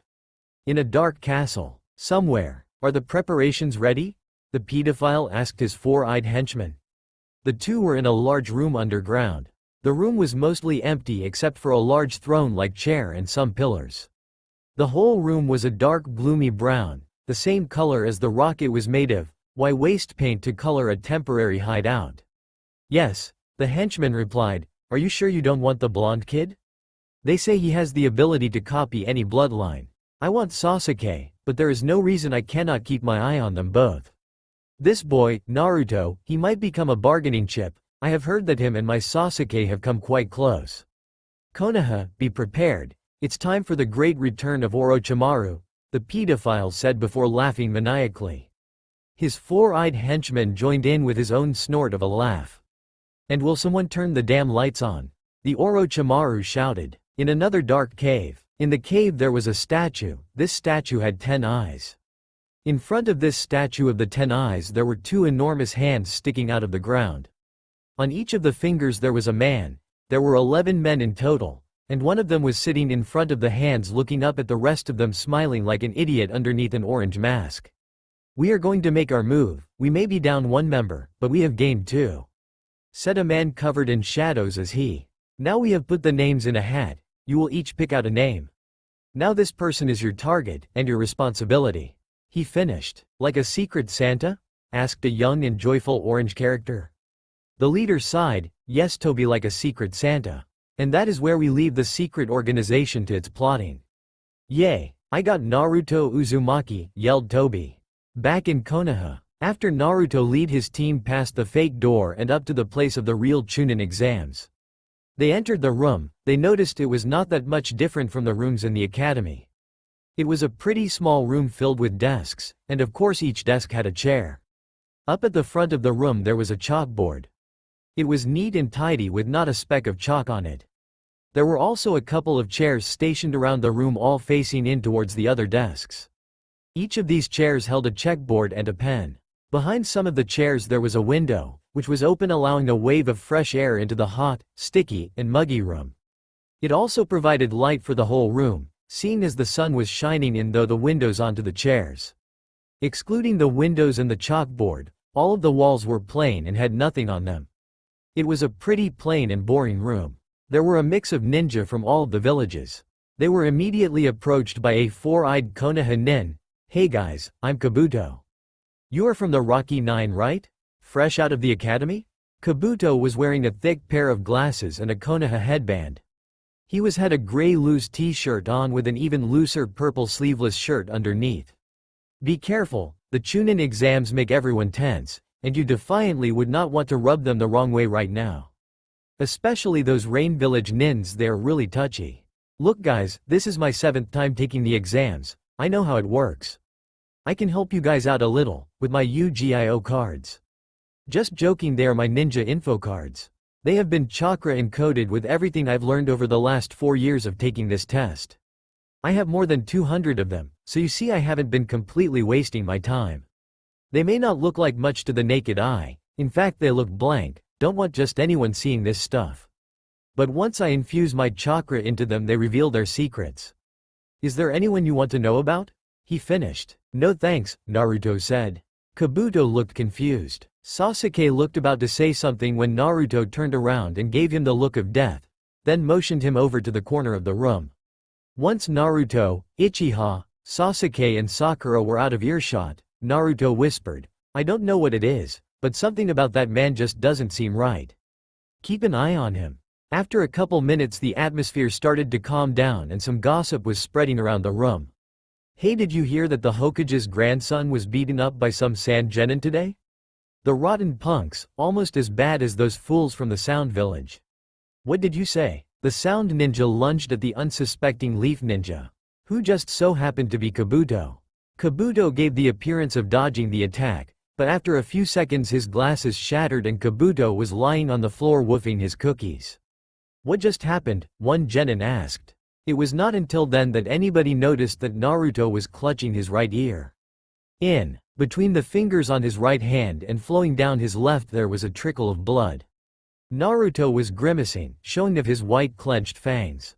He made a mental note, watch out for the Sound Ninja. It took a while before he recovered enough to talk to his team. Naruto, who was right beside his team, whispered through his teeth, "Just in case you didn't catch that, they're from the Sound Village, and I'll bet my right arm that thing on his arm releases sound waves too low for any normal human to hear." By this time Kyuubi had already healed his ears, but there was still a small smear of blood running down his neck and arm. Uchiha quickly pulled a handkerchief from her pocket and wiped the blood off of his neck. Seconds later a man appeared. "Alright you baby-faced degenerates. Pipe down and listen up. It is time to begin. I'm Ibiki Morino, your proctor, and from this moment, your worst enemy. First you candidates from the village hidden in the sound. Knock it off. Who told you could fight? You want to be failed before we have even begun?" He yelled. "Sorry, it's our first time, I guess we are a little jumpy." "Sir," the Sound Nin said, not bothering to hide the mocking tone to his voice. I'll say this once, so listen up, there will be no combat between candidates, no attacking each other without the permission of your proctors. And even then the use of fatal force is strictly prohibited. Anyone who even thinks of messing with me will be disqualified immediately. Got it?" Ibiki paused for a moment. "No fatal force? Well, that is no fun," said one of the Sound Ninja. "Now if we are ready," Ibiki continued, "we will proceed to the first stage of the Chunin exams. Hand over your paperwork, in return you will each be given a number. This number will determine where you will sit. We will start the written test once you are all seated." A written test, this is going to be a piece of cake." Naruto laughed. After everyone had been seated, Naruto noticed Hinata sitting beside him. She was acting her normal self when all of a sudden a bombshell dropped. "Naruto?" Hinata stuttered. Would you all like to go to the movies on Sunday? She finally managed to get out. Naruto sat there in a semi-shock and was about to reply when a piece of chalk smashed against the board. Everyone, eyes front. There are a few rules that you need to be aware of, and I won't be taking any questions, so you better pay attention the first time around. Alright, rule number 1 is this. The written test is based on a point reduction system. Contrary to what some of you may be used to, you will begin the test with a perfect score of 10 points. 1 point will be deducted for every question you get wrong, so if you miss 3, your final score will be 7. Number 2, the team will pass or fail based on the score of these 3 numbers. What? Shouted a random genin. You mean we all get graded as a team? Silence. Ibiki yelled. I have my reasons, so shut up and listen. Rule number 3, the centennials you see positioned around the room are there to watch you carefully for any signs of cheating, and for every incident they spot they will subtract 2 points from the person's score. Be warned, their eyes are extremely sharp, and if they catch you 5 times they will dismiss you before the tests are even scored. Anyone fool enough to be caught by the centennials doesn't deserve to be here. Then one of the shinobi watching the genin let out an intimidating, I've got my eye on you guys. Naruto coughed a laugh. Ibiki began to finish his rant. If you guys want to be considered shinobi, then show us what exceptional shinobi you can be. One more thing, if any shinobi should get a 0 on the test, then the entire team fails. Shocked faces ran throughout the room. The final question won't be given out until 15 minutes before the end of the testing period. You will have 1 hour total. Begin, he said. The teams began tearing through the tests. Those who weren't so sure of themselves flipped thought the book looking for questions that they could answer. The smart ones started to cheat. The smartest ones and the planted chunin began to answer the questions. Naruto, of course, had discovered that this was a test was planned so that you had to cheat, decided to play along with their game. That and it was easier than answering the questions himself. He noticed Tenten's mirrors, that one of the proctors was a fake and had no chakra signature. A cute red-headed girl was playing around with his eye in some sand. It seemed like everyone else was cheating. So Naruto activated his Shikatsumyaku, dead bone pulse. With the Shikatsumyaku you can not only create bones but sense the movement of the other bones. Using this, it was a simple matter of copying the answers of one of the obvious plants in the room. The 2 hours passed slowly after Naruto had finished writing his test. So he decided to take a nap. Alright, Ibiki shouted, shocking Naruto awake. Listen up for the 10th and final question. Alright, before I tell you the 10th question, there are some rules that you need to be aware of. These rules are unique to question 10. Listen carefully and try not to let them frighten you. Okay, first off, each of you has the choice not to be given the final question. It is your decision. Well, what is the catch? What happens if we decide that we don't want to answer the 10th question? Asked Tamari. If you decide not to take the 10th question, you will fail, despite your answers on the other 9. Ibiki answered. In other words, you fail. He said coldly, and that means of course that your other 2 teammates fail as well. A large gasp ran through the room, followed by other comments about how unfair this test was. Along with how stupid you would have to be to fail this test on purpose or chose to fail. Not so fast, Ibiki interrupted. You didn't let me finish. If you do accept the question but answer it incorrectly, you will not only fail, but be barred from taking the Chunin exam ever again. He ended dramatically. That is a shit rule. I mean, what the hell kind of rule is that? If that is true, then how come there are people here who have taken the test before? Kiba shouted out. Ibiki laughed. I guess you are just unlucky. I wasn't making the rules before, but I am now. Of course, if you don't want to take it, you don't have to. If you are not feeling confident, then by all means, skip it. You can come back and try again next year. Ibiki laughed again. Now then, if you are ready? The 10th and final question. Those who don't want to take it, raise your hand. Your number will be recorded and then you are free to go. As the seconds passed, many teams raised their hands and left the exam room. The seconds passed and everyone was getting tenser and tenser. Even Naruto could feel the sweat begin to gather on his neck. After 10 minutes was up, Ibiki knew that all the teams who were going to drop out had dropped out. There were 49 people left, 18 teams, most of them were Leaf Ninja and Sand Ninja. Ibiki then called out to all of the genin, are you sure none of you want to quit? This is your last chance. When nobody raised their hands or left, he happily called out, congratulations. You all pass. After several minutes of explaining how the first 9 questions were to test their ability to gather information, and the 10th was to see if they were brave enough to sacrifice themselves to allow their teams to excel, they found themselves staring at a beautiful woman named Anko. After launching herself though the window wrapped in a banner, which she proceeded to pin to the walls and floor. Heads up boys and girls, this is no time to be celebrating. I'll be your next proctor, Anko Mitarashi. Are you ready for the second test? Good, let's go. Follow me. You are early, Ibiki sighed. The whole room sweat dropped. Anko was wearing a metal fishnet shirt, with a nice almost skin-colored shirt underneath. She was also wearing a lovely black skirt with pair of fishnet shorts under it. She was also sporting a long light brown long coat. The coat had a little bit of a collar and several pockets. If you looked around the collar carefully you would see 3 marks on the side of her neck. They looked like curse marks or the marks of a seal. She had short purple hair, which was held up into a tight ponytail. It seemed as unruly and spiky as Naruto's, however she may have styled it that way. She had purple eyes, which upon first look held a challenging, fearless look. However, upon further inspection, Naruto noticed a deep pain beneath the facade, the kind of pain that came with a deep burden, one that no one understands and everyone shuns. The eyes of one who had seen no love. Naruto gave her a sad smile, as he was suddenly filled with the pain of his past. The same kind of pain she was now experiencing.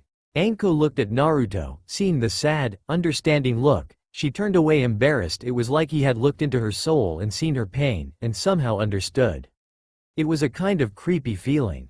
Yet it filled her with hope, and a happiness that she had not felt in a long time. She stood there in a trance for a moment, then shook herself awake. Turning back to the genin she said, "Well, it doesn't matter.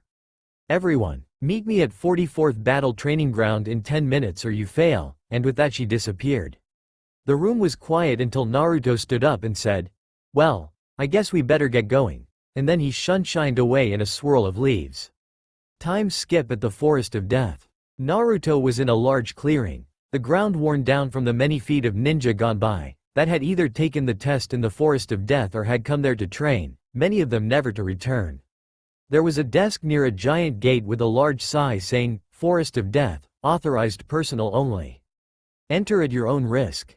Gate number 1. There were also many seals and locks preventing the gates from coming open on their own or to keep unauthorized personnel out. The security was very tight, meaning the Forest of Death was not named for its looks. There were ninja everywhere, and not only those taking the test, there were also a couple parents coming to congratulate their kids in passing the first test. There were also some Jonin and Chunin there making sure that nobody started a fight before the test started. All in all, the clearing was very busy. Naruto was looking through the crowd and finally spotted the person he was looking for. "Hey Hinata," he said, "did you really mean it when you asked me to go out on a date with you?" He smiled encouragingly. Hinata stuttered. "Okay," Naruto smiled, "but can we do it after the Chunin exams? That way we can both celebrate becoming Chunins together." Hinata smiled at his confidence. Sure." She smiled again, blushing, then turned around and ran towards her comrades. "Listen up, some shinobi are handing out some waivers. In order to participate in this exams you will need to sign these forms. It is no big deal really, all it does is make sure that when one of you dies, and trust me, someone will die, that your family can't sue Konoha, or the ninja who killed you." Anko laughed. "What, you mean that we can kill each other, but Ibiki-sai?" shouted a young genin. "I don't give a rat's ass what Ibiki said, this is my test, my rules. After all, we don't want too many of you to pass. We don't need any half-assed Chunin running around. The Hokage has other things to do, he doesn't need to be babysitting a bunch of Chunin. If you have a problem with that, feel free to leave. Any other complaints?" She waited for a moment. "None? Good. Now here is the deal. Each team will be given a scroll. You will either get a Heaven Scroll or an Earth Scroll. The point of this test is to get both scrolls and reach the tower located in the middle of the grounds before the time is up. Once you get to the tower, you will open your 2 scrolls. You will have 5 days. Now I will warn you, this forest is filled with lots of ghastly creatures, like carnivorous leeches. You can use whatever means necessary to get the other scroll. Be warned, do not open the scrolls before you get to the tower. If you open them, well, would be best if you didn't open them. Once you have signed your waivers, go up to the desk and hand it in. Once you have, you will receive a number. That number is the number of the gate you will enter to get into the Forest of Death. There are a total of 44 gates around the perimeter of the Forest of Death. Once everyone had handed in their forms and were positioned at the gate, there was a asterisk bang, the second exam had started. As some of the teams started into the gate full speed, some stopped to organize a plan. With Naruto's team were flying though the trees when Naruto signaled them to stop. They were in the middle of an old part of the forest, a part that seemed not to have been touched in many years. The trees were very old and covered with dry moss, so that every step you took rubbed off some of it and sent a green cloud floating through the air. It was a calm and quiet place. Perfect for a team meeting. Okay you guys, we can take on any team we come across. After all, we have 2 sets of Sharingan and, well, I have at least another dozen bloodlines. This will be cake, Naruto said, holding up their earth scroll, looking at the other 3 members of his team. What about me? Sakura asked. Naruto ignored the question because he really could not find anything she was good at that would really count in this test. On the second day, they had gotten their Heaven Scroll as well as 2 other Earth Scrolls. They were walking on their way to the tower. Naruto stopped. Do you hear that? He asked. Hear what? Uchiha asked. Suddenly the wind picked up and they were in the dead center of gale force winds. Using chakra to plant their feet in the ground, they managed to stand firm looking into the winds. 3 grass ninja appeared in the clearing. Alright, you 2 fan out into the woods and keep your eyes open. I'll handle this alone, said the feminine-looking grass nin in the middle. The other 2 immediately nodded and left to fan out in the woods as the girl asked. At that moment her gaze shifted and she took a second to look at each of her victims in the eyes. It was a gross, dissecting sort of look. Looking into her eyes was like looking at your own death. Needless to say, she was creepy. She seemed to stare into Naruto's eyes the longest, for it seemed her eyes had little effect on him. Sure, he was scared, but not nearly as scared as he should have been. Naruto pinched himself to keep himself from falling under her trance. He looked over and saw that the rest of his friends were completely lost in the panic. He quickly threw some kuni at them, so they would graze their legs. Just as Naruto suspected, the pain partially awoke them from their traumatic trance. After making sure that everyone was able to move on their own, he drew his sword and attacked. Akumatiru, he called, activating his sword.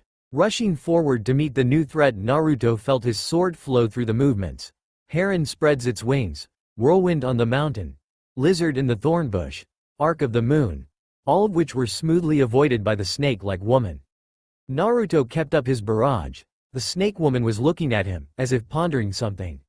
Suddenly it came to her. You are the Kyuubi brat. You are, aren't you? Haha, she laughed. I knew you would both be here, but on the same team. It doesn't seem fair, really. Man, your team must be a powerhouse. She smiled. But for now, she said. She held up her hand, her 5 fingers glowing a fiery purple. This shall take you out of my way. She slid past his sword with an inhuman speed, slamming her fingers through his black shirt, around the seal of the Kyuubi. This caused Naruto to go into shock, after years of having a slow flow of the Kyuubi's chakra flowing through him. It was suddenly cut off. Naruto's dark gray eyes rolled into the back of his head, and he fell. Thankfully Sakura thought fast and saved Naruto by pinning him to the tree. Sasuke, the snake-like woman called. You are mine, she said in a sickly sweet voice. Then she lunged, or rather slithered across tree branches towards Sasuke. Sasuke quickly jumped back, throwing some kuni at the woman. She was about to catch Sasuke when Uchiha jumped in the way to save him. This slowed her down for a second, but only a second. She quickly knocked her out of the way. Uchiha began to fall, but managed to save herself by grabbing onto a passing branch. Now that there was no one in her way, and no one left to stop her, but Sakura, who was frozen in place. She lunged at him, her fangs bare. There was a black streak, and then she hit the flesh on the neck, and instinctively bit down. Get up. You need to get up. Don't worry, I'm working on breaking down the seal. It will be over soon, but you need to get up. Your friends need you, Kyuubi shouted. Naruto opened his eyes, seeing Uchiha getting pushed out of the way. He would not make it in time, but he had to try. She was closing in on Sasuke, now no more than a foot away. Naruto threw a kuni at the woman, trying to get her to lose her concentration and look at him, so Sasuke could get away. Then something happened that no one could have predicted. Naruto blinked to find himself in front of the snake lady, three-pronged kuni in hand. She knocked into him, and bit his neck. Ew! Was the last thing he thought before a searing pain broke him apart. Sakura saw it all. Naruto just appeared in front of the snake lady in a black flash. Something in the back of her mind screamed, "Yellow flash." Only then did she see the weird woman bite into Naruto's neck. All of a sudden the snake lady pulled back screaming, "What is happening? Kabuto, where are you? What is happening?" Sakura stood there in shock as three black marks appeared in a triangle on Naruto's neck. Then the snake woman screamed, ripping off her face, "I am Orochimaru. What have you done to me? You demon," he spit, raising up a purple flare that which turned into a snake, a dark snake twisting through the sky. Hissing at every turn. Think of Lord Voldemort's symbol. You have to admit, they are both so alike. With that they were surrounded by grass, sound and sand ninja. "Take me back to the tower. The takeover is called off," Orochimaru shouted. With that they all shunshined out of the forest of death, out of Konoha, towards their own nations. Sakura looked at her teammates. Sasuke was sitting on a log crying out of fear, anger and guilt. These two were ready to give their lives to save him, and what would he have done in their position? He understood what a jerk he had been. He looked to Sakura. "I am sorry," he whispered. Sakura looked to the two ninja. Uchiha was waking up, but Naruto was rolling on the ground in pain. Uchiha grabbed Naruto, pulling him over her shoulder. She yelled at the others, tears streaking down her cheeks. "We need to get him to a hospital. He may have been poisoned. Hurry, we need to get to the tower," and with that she started running. Sasuke and Sakura started to follow. They had a hard time keeping up. Even with her carrying another person, she was still faster than them. In Naruto's mindscape, "Kit," she said to the figure of Naruto who was lying against the walls of the sewers clutching his neck. "I have some good news and some bad news.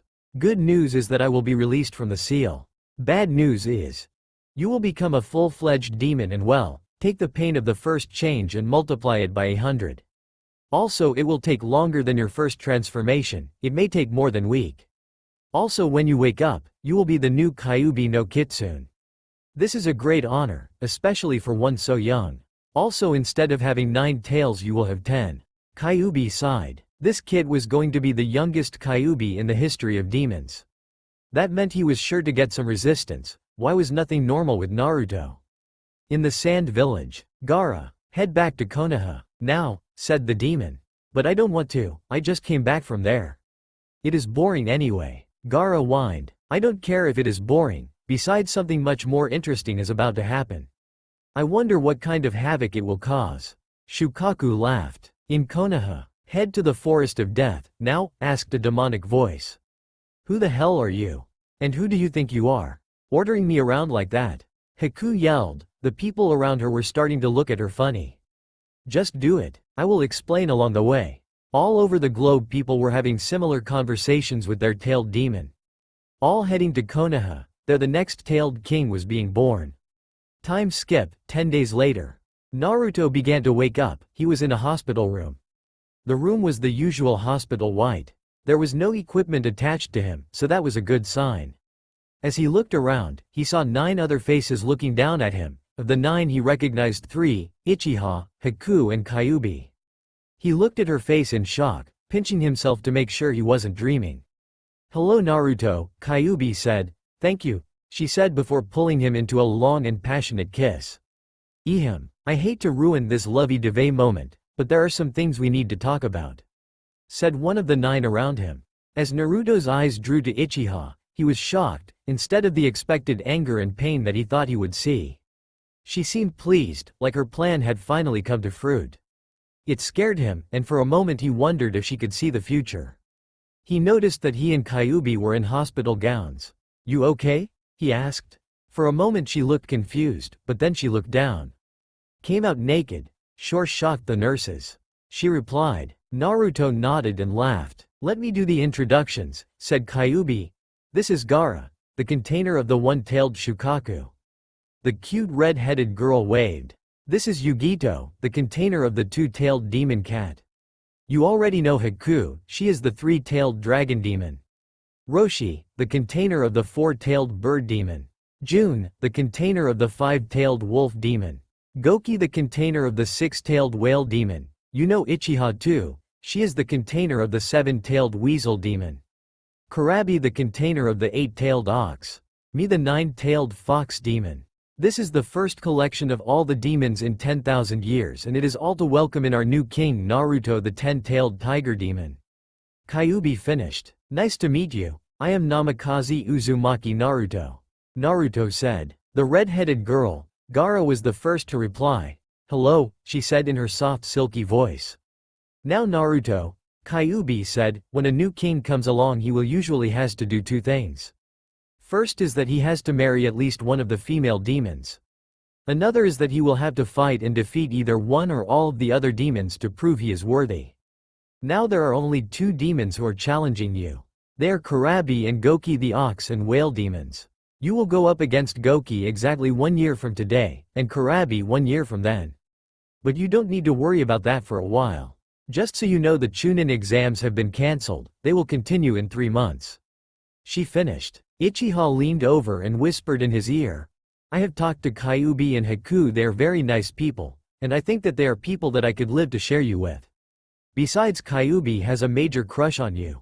And don't forget that promise you made to Hinata, she winked. Then focused on getting everyone out of the room. Okay, can talk to the king later. Time to go. Naruto sat there for a moment. This was all so confusing. Haku and Ichiha, since when? It explained why Haku had that strange ice power, and why Ichiha was so powerful. In Orochimaru's castle, we find out villains hiding in Orochimaru's castle. They were down in Kabuto's medical room, the one in which Kabuto preformed most of his medical experiments and preformed healing jutsu on Orochimaru's followers. It, like the other rooms in the castle, were plain brown, but instead of the musty smell of most of them, this one smelled sterile and clean. There were a few tables and cupboard for holding Kabuto's sterilizing and operating equipment. He currently had a stethoscope, needle and syringe out for Orochimaru. Kabuto had inspected Orochimaru's body. He had taken some DNA samples and was now looking at them underneath his microscope. The news looked bleak. Orochimaru, I have some bad news, your body is deteriorating. You have to change bodies now, or you will die. Back with Naruto. Naruto was bored with the white room, he needed some color. He waited until he was sure there was no one looking, then he got up and quickly shunshined to his house. Once he was in the Uchiha main house, he walked to his room and changed into some clothes. His clothes were a little tight, he would have to buy a new set of clothes. Once he had some clothes on, he started walking to the one place he went when he needed to think. Naruto arrived at the Hokage faces a couple minutes later, jumping on top of his father, the fourth's head. He got a wonderful view of the village. The sun was beginning to set, setting a wonderful splay of colors across the quickly darkening sky. The clouds in the sky reflected the beautiful oranges, blues, pinks and purples onto the village, creating a rainbow of a village that almost looked like it was on fire. People were rushing around looking like ants from where he sat. Some of their lights were coming on, and the families were sitting down to have their dinners. It was a peaceful sight. As he was sitting there, he felt a presence coming towards him. He sat still as the figure jumped up onto the rock beside him. It is beautiful, Hinata said. Naruto replied, still looking over the bustling city. They sat there for several hours, watching the sky turn from a brilliant orange to dark and starry night. After a couple hours, Naruto asked, Hey, do you want to go to Ichiraku's? He asked. Hinata looked at him like he had just fallen from the sky, wearing nothing but his birthday suit. She blushed and nodded. They walked to Ichiraku's, keeping silent. Naruto was silent because he didn't want to scare her off. Hinata tried to start a conversation, but the words stuck to her throat. Once they reached Ichiraku's, Naruto ordered a miso ramen and Hinata ordered a pork ramen. Naruto, are you okay? I heard that you were in the hospital earlier today. She asked. Hinata, I am going to tell you something, but you have to promise me not to tell anyone. Naruto whispered. I promise, Hinata said. Hinata, you know that there were 9-tailed demons. Hinata nodded. Well, there are 10 now. He didn't look at her, not wanting to see the shock and fear in her eyes. Hinata, I am the 10-tailed tiger demon. He turned away, waiting to hear her run. Naruto-kun, I still love you. Hinata shouted. Naruto felt his jaw drop. He turned around to look at her. It doesn't matter what you are or what you do. I will always love you. They sat there like that for a while. Finally Naruto asked, "Would you like me to walk you home?" Hinata nodded. They began to walk, when suddenly Hinata's hand shot out and grabbed Naruto's. And so, Naruto and Hinata walked hand in hand until they got to the Hyuga main house. "Well, I guess it is time to say good night. Have a good night's sleep," Naruto said, turning around. But before he could walk away, she grabbed his arm and swung him around. Quickly wrapping her arms around his neck, she brought him in towards her. She jumped up at him, plunging them into a long, deep kiss. When they broke apart, they were both gasping for breath. Hinata smiled. She turned around, running into the Hyuga compound, only pausing for a moment to yell back at the frozen Naruto. "You still owe me that date, by the way." Naruto smiled, turning around to walk home. It seems Hinata had been cured of her shyness. That's all for now. If you enjoy, then please like, share and do comments.